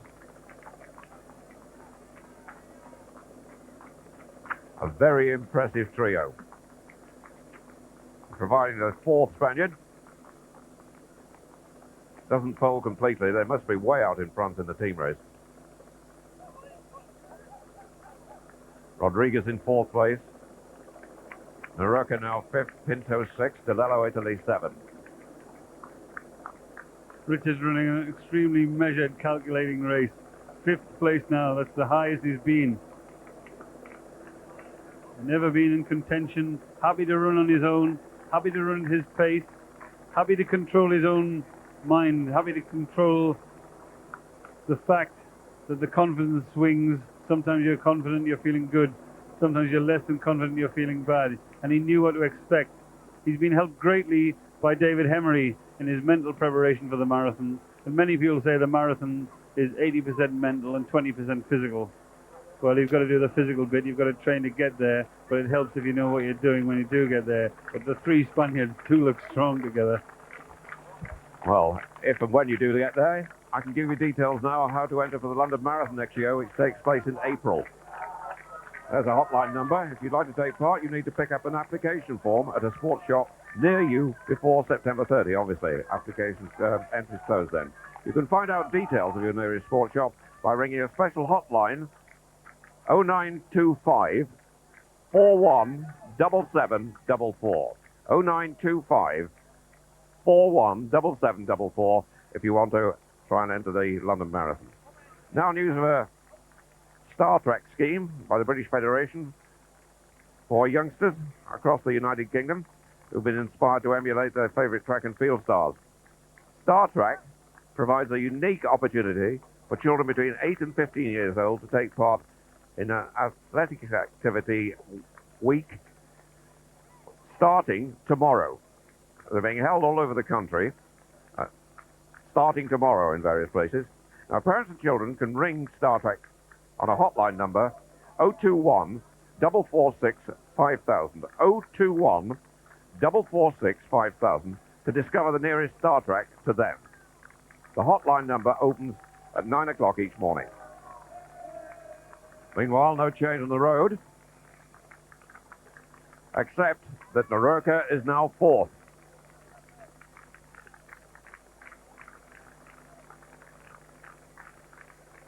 You've got to admire Richard's coolness, and the two of the Spaniards have looked over their shoulders, and all they've seen behind them is the approaching Richard Naruka. 32 kilometers. 10 kilometers to go, just over 6 miles to go in the marathon. And what they tell you about the marathon, the old, long-established marathon runners, is get to 20 miles and then start racing. Well, Richard looks comfortable, though. He looks strong at the pace. The three Spaniards between them, running together as a team. 1, 2, and 3. The Spaniards will be going crazy when they see this happening. But can Naruka close down on the three Spaniards? A couple of anxious glances from the Spaniards. They're probably hoping with 6 miles to go that they're clear and in medal-winning positions, but there's a lot more to do yet in the marathon. Probably well aware, the Spaniards, of the reputation of Naruka. 2 marathons, 2 wins. He won in Hamburg last year And last year, he also won the World Cup Marathon. Behind him in 5th place is Rodriguez of Portugal, followed by Pinto of Portugal.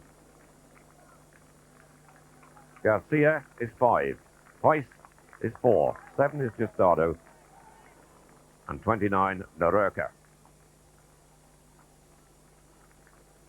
Trying to relax as much as possible, but indeed he's looked relaxed throughout the race.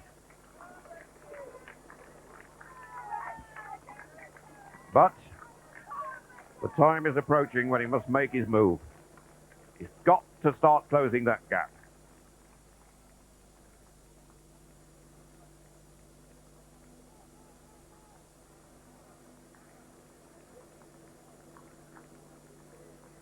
Behind Narurka, Rodriguez, then Pinto, both of Portugal. Dilello of Italy.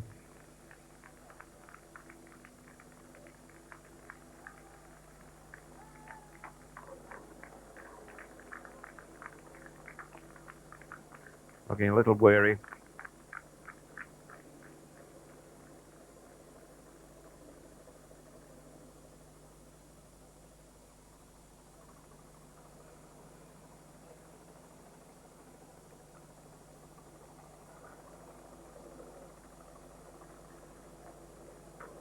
Must be a great feeling for the Spaniards.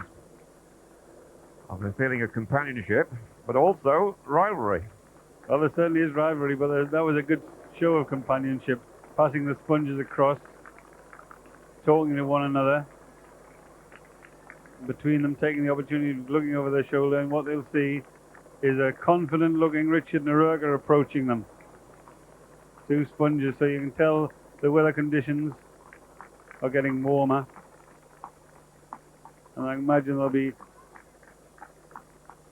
crowds of people in Bradford Grammar School, where Richard started his running career, crowded around televisions. It's been a fine school for distance runners, Bradford Grammar School. They've always been encouraged by the master, Selby Brock, whose real interest is distance running.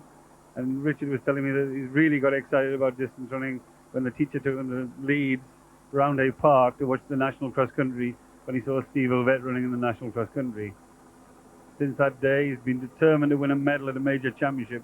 That's really what he wanted to do. And when you look at his career at 5,000 meters and 10,000 meters, he was 5th in the European and split at 10,000 meters, and he was 5th in the World Championships in Tokyo at 10,000 meters. Outstanding performances in hot weather conditions.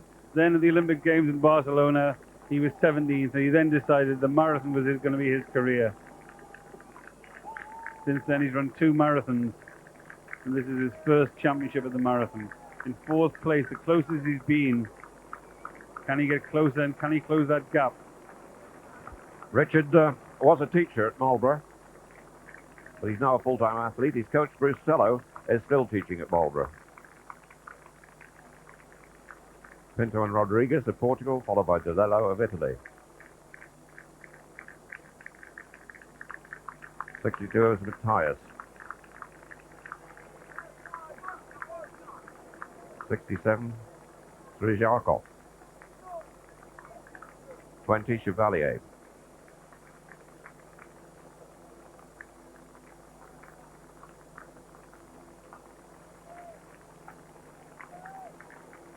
Hanainen, the Finn. Behind him, Silva of Portugal, then Sobi of France. Gaidas, number 56 of Poland. The Israeli behind him, Kramer, number 40. Actually, that's Devic now has moved through. Of the independent European participants, the former Yugoslavia.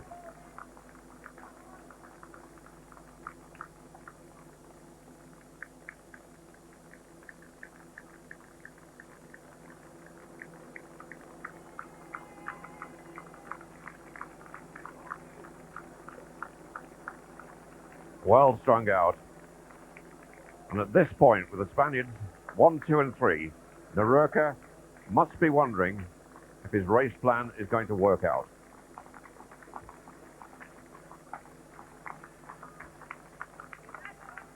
They've still got about, over 25 minutes of running, possibly. left. And the gap remains the same.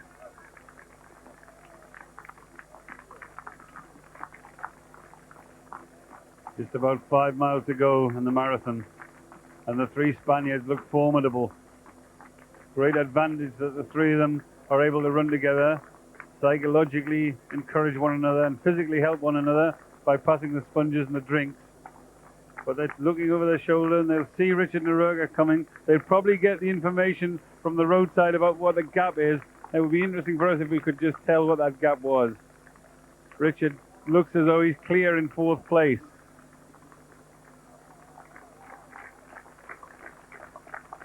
But the gap is a sizable one.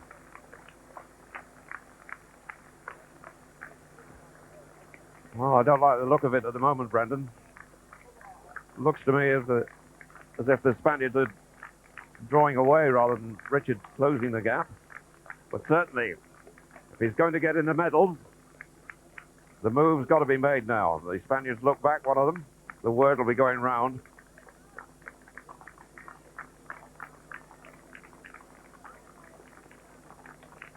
Garcia clearly finding it hard.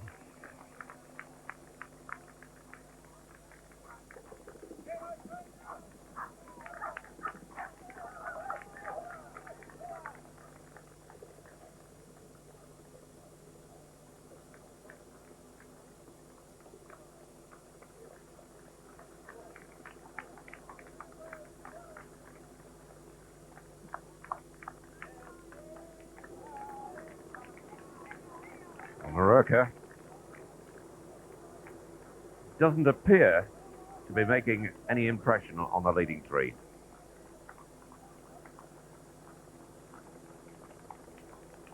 I think he's a little bit unlucky that the three of them are all from the same country, so there's a commonality of interest there. If they were if there were three from different countries, you might find a bit more competitive attitude. But they'll draw strength from the fact that they're all three Spaniards. They've all taken turns looking over their shoulders, and there Richard Naroka in 4th place. Another look over his shoulder by Garcia, and an awful lot can change in the dying minutes of a marathon. Richard's shown no signs of distress. The only thing we like to see from our point of view to make it a bit easier would be him be a little bit closer. 18 seconds. Well, that's not an awful lot in the marathon. Things can change in the last 2 or 3 miles. News of the team race. Spain have got 1, 2 and 3 here, but their 4th man is in 21st place at the moment, while the Portuguese have got 4 in the top 11. Looks as if Spain have got the edge, but the team event decided on combined times.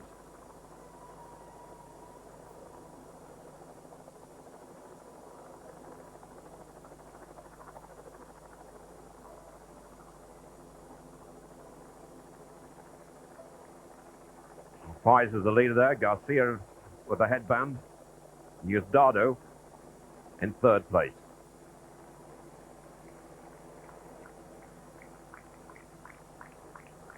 Final circuit alongside the Baltic. They're very anxious about Naroka.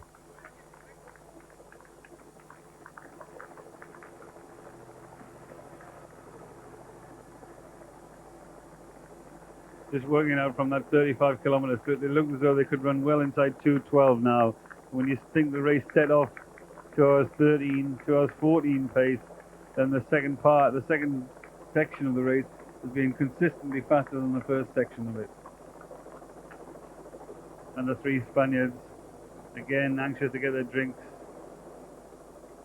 Just checking with one another that they all managed to get what they wanted. If there was a problem here, you would sense that they would share it around. But there hasn't been. And they're 18 seconds behind the three Spaniards. Britain's marathon hope, Richard Naroka, showing no signs that he's in any kind of trouble, but just a tantalizing gap between the three Spaniards and Richard. Richard's preparation for this marathon has been meticulous. You'd expect that from an Oxford and a Harvard graduate. They've been down on the course. They've been running at the same time as the marathon's been run. News of the Britons. Peter Whitehead is in 36th place, 3 minutes 10 seconds down on the leading trio. Bill Foster is 38th, 3 minutes 22 seconds down on the lead. Mark Flint has dropped out, and Steve Bray's 59th, 8 minutes behind.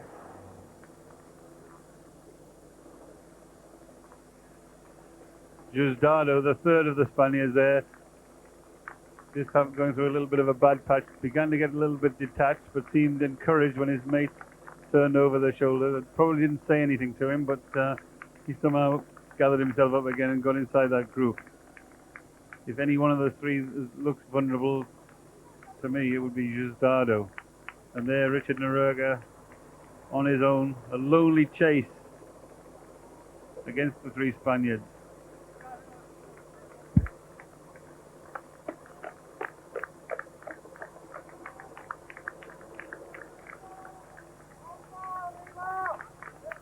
Looking at the three leaders, Fiz appears to be going the best of the three, but it can be deceptive.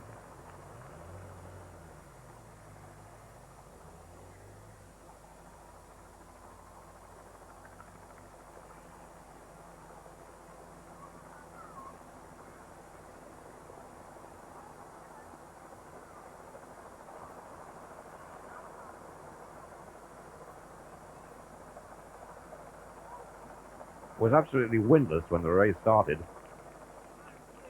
The prevailing wind behind them, it should be at this stage. It's not very strong though. There's Diosdado dropping off the group now. The two Spaniards, the third teammate just went through a bad patch, picked himself up again, got in amongst the group again, and now beginning to drop away quite quickly from the first two. And there's Richard Noruega. He'll have renewed hope when he sees Diosdado going through the bad patch.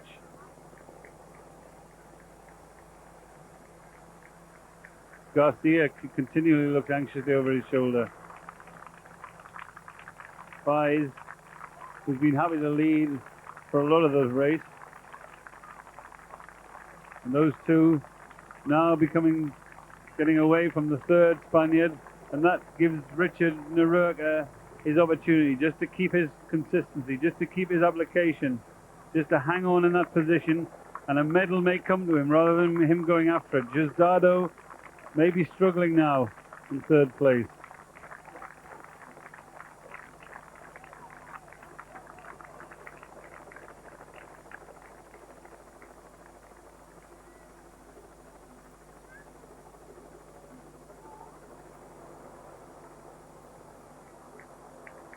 Dropping back down the field, De Lello, and the one-time leader Rodriguez of Portugal, Pinto of Portugal.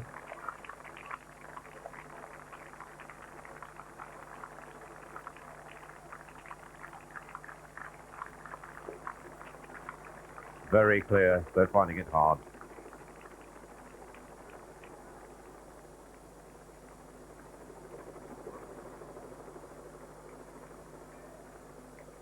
Matthias of Portugal.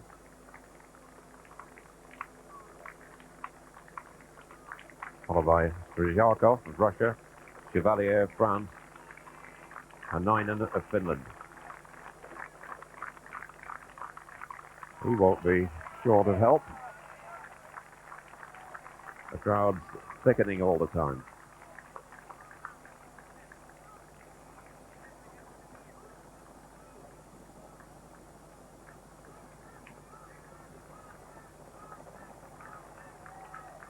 On the last shot we saw, it didn't appear that Noruega was losing any ground.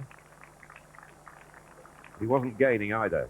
He'd surely be on the way to catching Diosdado slightly, though.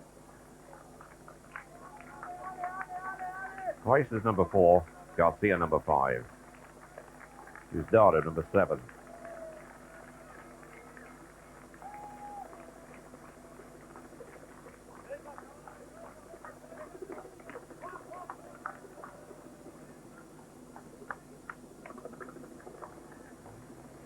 The Naroka's got a lot of work to do yet if he gets to get a medal. Well, the Spaniard Diosdado went through a bad patch, but really working hard to come through it. He was getting detached, and then he's worked back, and he's not too far behind his two teammates now. Almost closing down on them, and we look down the road, and there comes Richard Naroka in 4th place. Since he's comfortably in 4th. Yes, he is. He's 5 seconds clear of DeLillo, who's in 5th place. But about the same distance behind Diosdado, who's got back onto the group now. And there the gaps are opening. Hanainen, the first spins, giving them a lot to cheer about on the road. Running a good race. Guidus, we thought, would be one of the dangers, but he was prominent early on and then faded away. And the two Spaniards, Fiz, who won in Helsinki in the marathon last year, in the Helsinki City Marathon, and Garcia.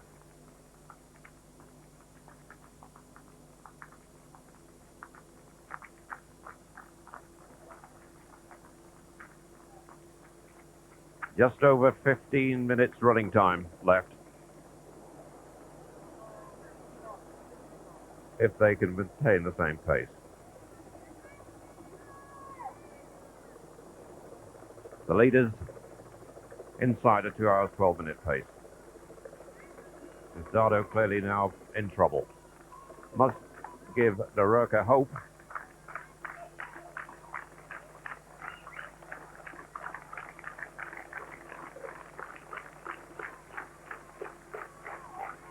Garcia taking it on now from Fiz.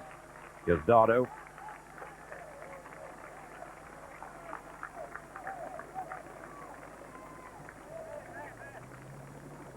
That's the opportunity for Richard Naroka. It's for Diosdado to fall further behind the two and come back to Richard rather than Richard have to change his pace and momentum.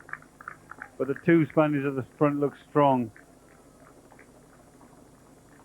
Barring a major surprise. You can't see Richard Naroka catching those two. The only thing is Diosdado. But he goes through bad patches and then he works back at them. So he's edging away and then edging back. Fiz and Garcia, two seasoned distance runners. Very experienced. Initially on the track and on the cross country. And now on the roads. Fiz making a bid here. Garcia checks over his shoulder. And there's Diosdado. He's struggling, but he's just holding it together. Sometimes in a marathon, you can be running along and then it goes all together, it goes completely. That's not quite happening to Diosdado. And I think we're looking at the opportunity for Richard Naroka there. It's more between Diosdado and his body than it is between Richard and the roads, though.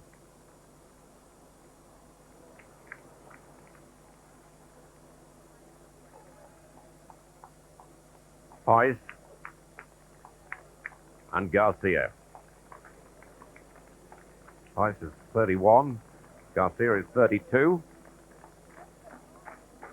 Diosdado in 3rd place. There's 28 next weekend.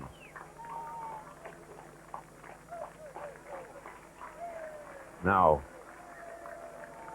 Richard Naroka in 4th place.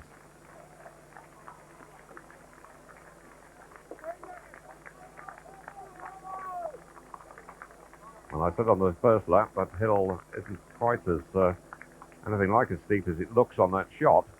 But in fact, I'll bet at this stage it's steep. But it's dragging on them now. Been no signs of weakness from Richard. He's looked composed all the way through. He ran a very quiet race early on. Never really got involved till well past the halfway mark. And this is the highest he's been, 4th place. But one senses we need a dramatic happening from one of the Spaniards. Otherwise Richard's going to finish in the worst place you can possibly finish in a championship. That's 4th place.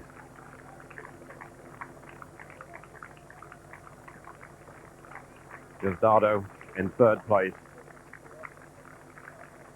Looks to be reviving.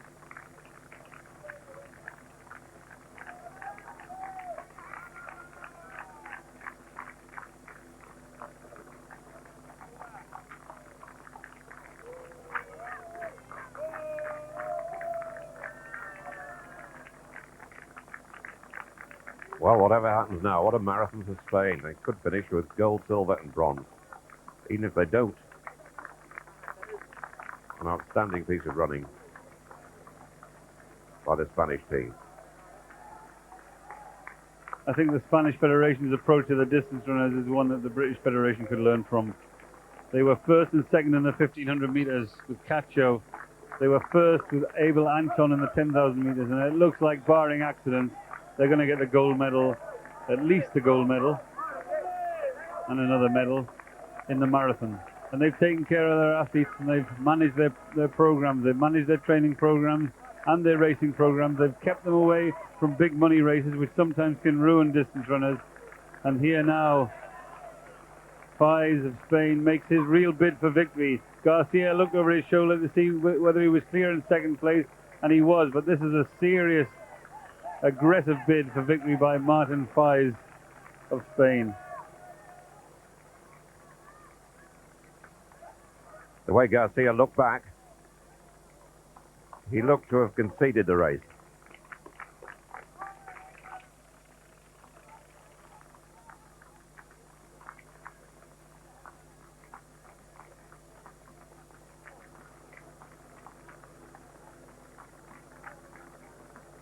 Less than 10 minutes to go.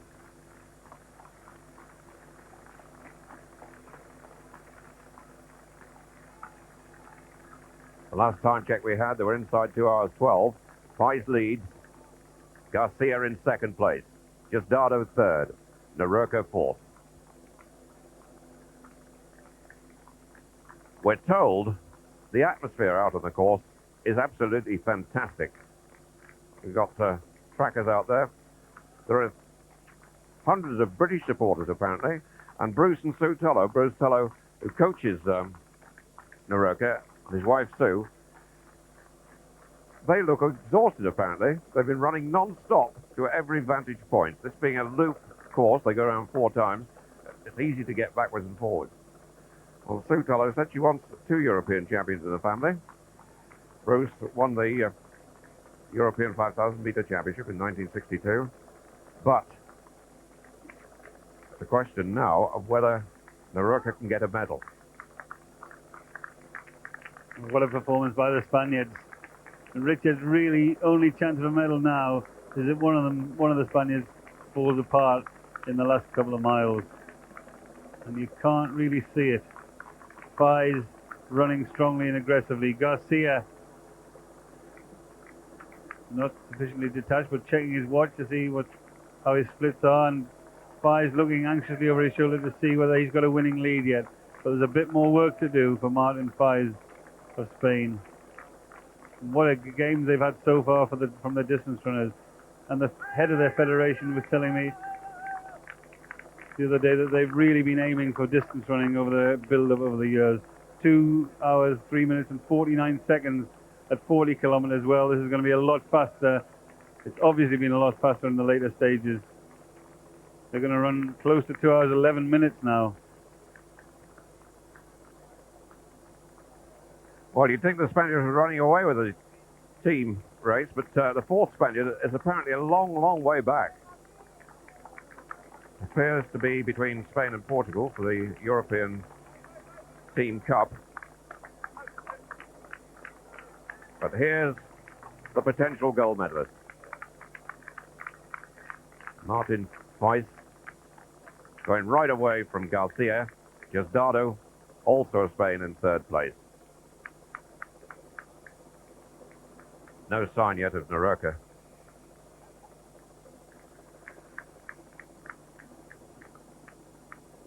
On the outskirts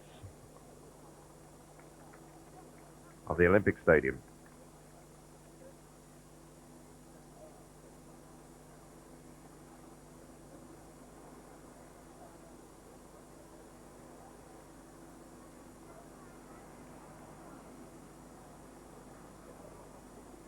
He looks strong, he looks confident. But not taking any liberties, still taking the liquid on board.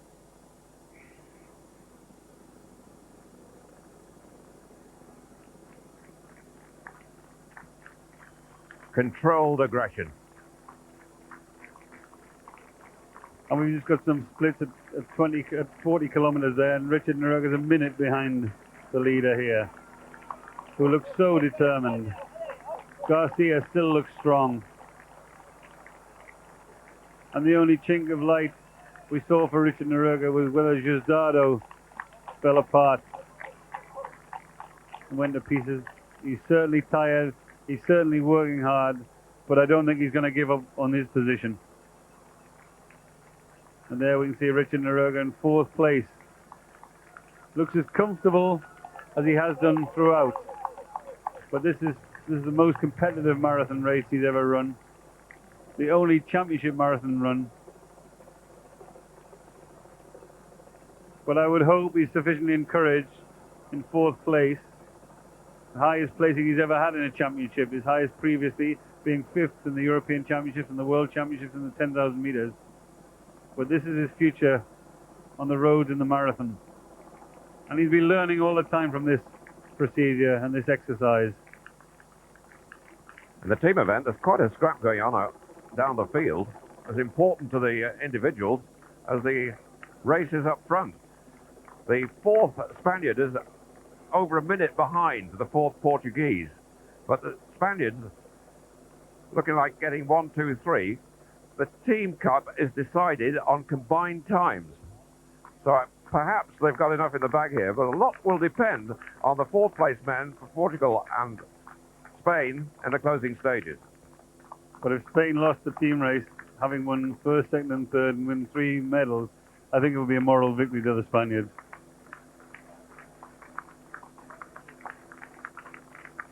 Diego Garcia.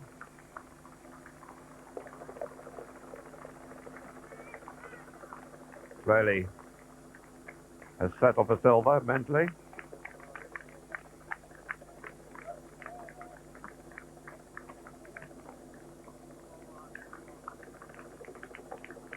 The only question mark is Giuzdado is slowing, there's no question about that.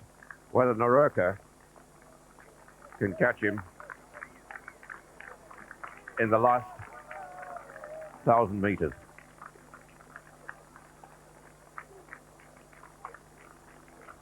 Martin Fiz looking good.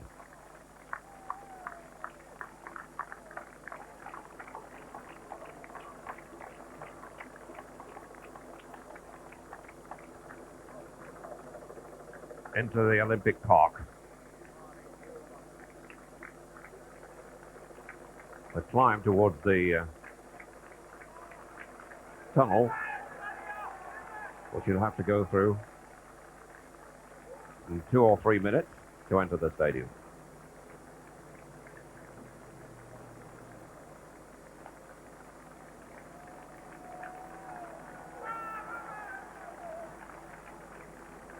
That's the steepest part of the course.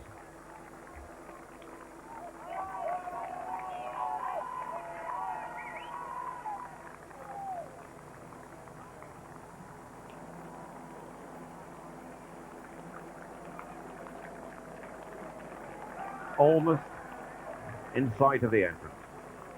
In the stadium, he'll have about 300 meters to run.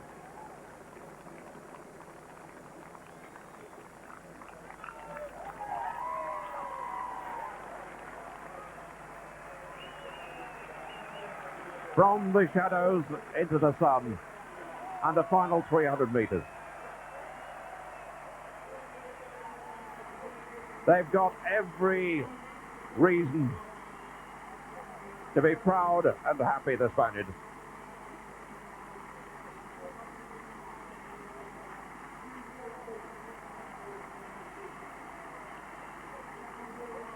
Controlled aggression, genuine speed and endurance.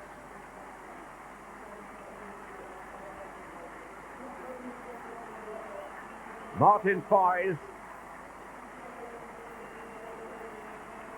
comes through to take the European Championship Marathon. The first Spaniard ever to do so. 2 hours, 10 minutes, 30. Shows how much he speeded up in the second part of the race. Garcia of Spain in second place takes the silver. Brendan Foster just passed you the figures. 1 hour, 6 minutes, 7 seconds for the first half. 1 hour, 4 minutes, 29 seconds for the second. Fiz wins it. Garcia in second place. And now we await the third athlete.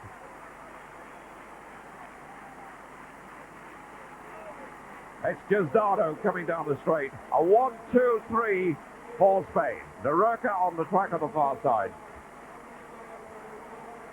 But one can only stand and admire a clean sweep for Spain.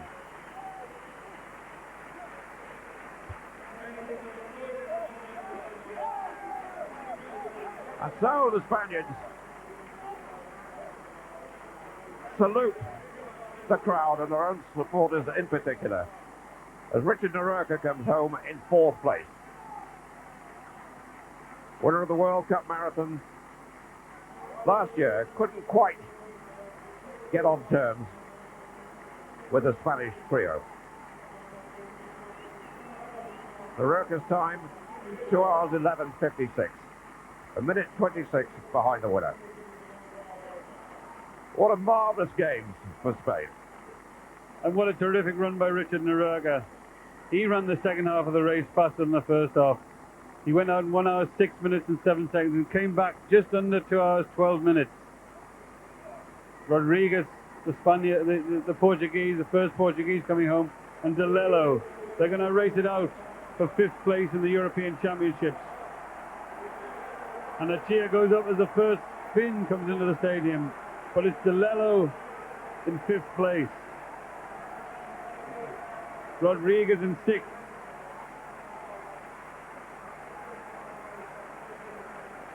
Meanwhile, Nerurka, having run through the finishing line, went straight to the Spaniards to say well done.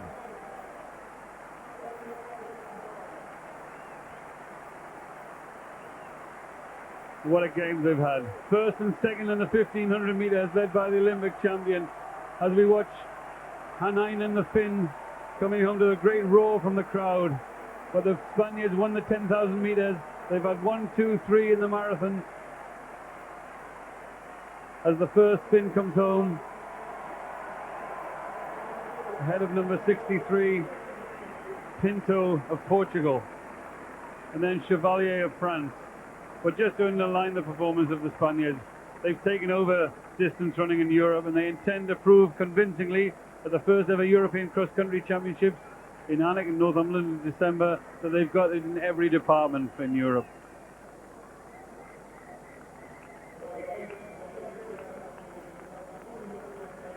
Chevalier and so be it. France finish, and the Spanish celebrations continue. Trizhakov of Russia on the track.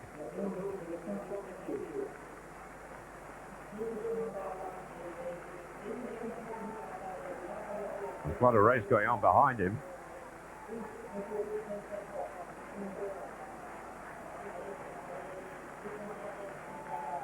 The clock showing 2 hours, 14 minutes, 22 seconds. That's the pole. Europe, followed by number 32, Dobler of Germany. 35 is Stenzel, the early leader from Germany. 43, Devic. 54, Guidas. Followed by Lestum of France.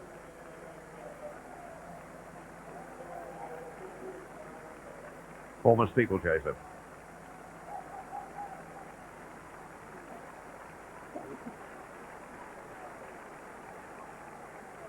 Now the Germans.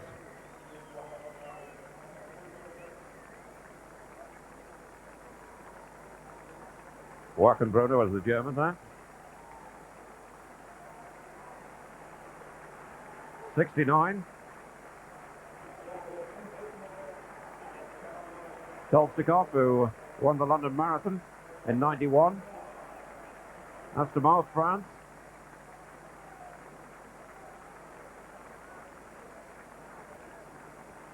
That's is it Kramer? Looks like Kramer of Israel. And this is the fourth Portuguese athlete coming in, Silva. So their team are already closed in. The Spaniards with 1, 2, 3 in the race, but where's the fourth Spaniard? The team event decided on combined times. Oh.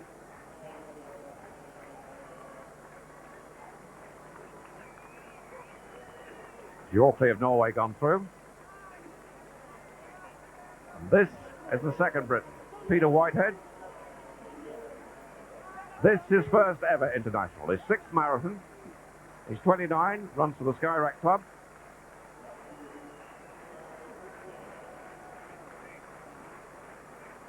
And his time, 2 hours 16:40. 10K of Holland, one of the early leaders, next to finish.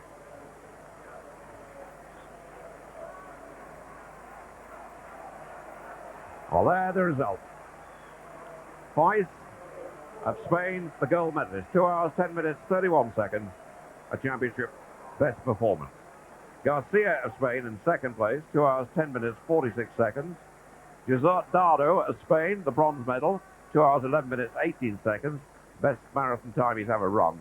Daroca of Great Britain in fourth place, 2 hours 11 minutes 56 seconds.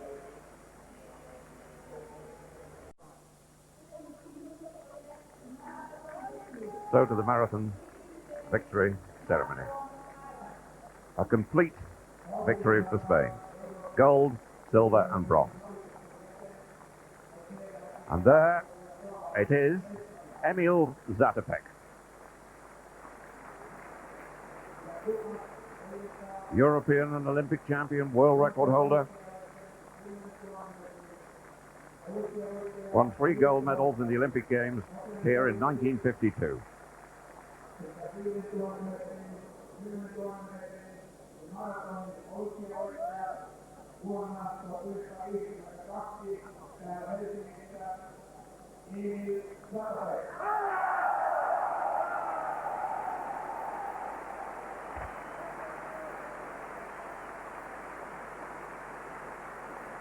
Senior Odriozola, the Spanish Council member of the European Association. He's got to pay tribute to the Spanish 1, 2, 3, but that's applause for the great man, Emil Zatopek. Applauded by the medalists, the man who led distance running into new territory. The gold medal goes to Martin Fiz. In 31, his winning time, 2 hours 10 minutes 31 seconds.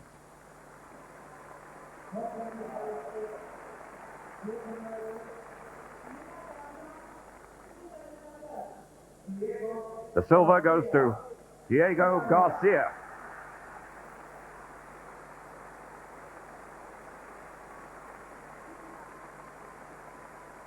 Two hours 10 minutes 46 seconds, 15 seconds behind the winner.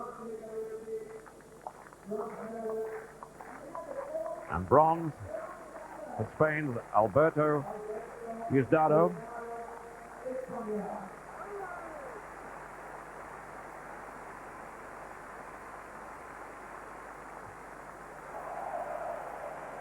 His best ever time, 2 hours 11 minutes 18 seconds.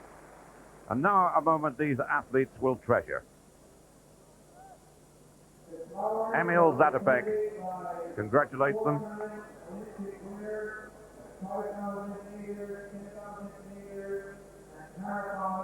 and hands over the flowers. Again, applause for Zatopek.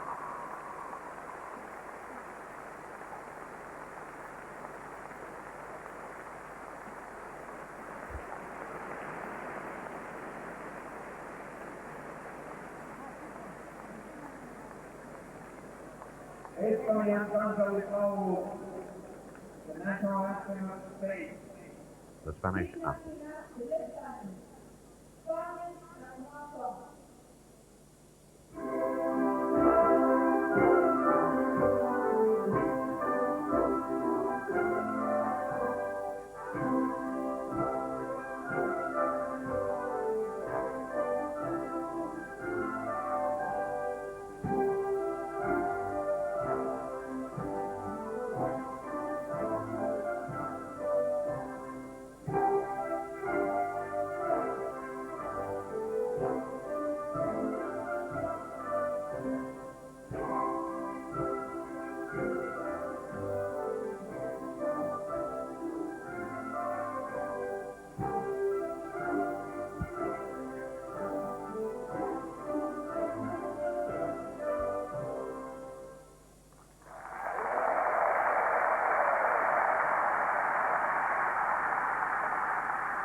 Small moment of running history for Spain. 1, 2, and 3. They're having a marvellous European Championship. Anton won the 10,000 metres. Katja won the 1,500 metres, and they also got the silver medal in that event. And now, an unprecedented 1, 2, 3 in the marathon. Richard Naroka in fourth place. He ran 2 hours, 11 minutes, 56 seconds.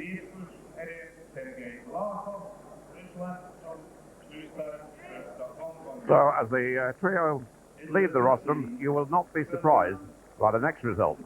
The European Cup, marathon, team event, and Spain with the first three in, 4 to count, had to wait until 32nd place before their fourth man got in, but they've won by just over 5 minutes.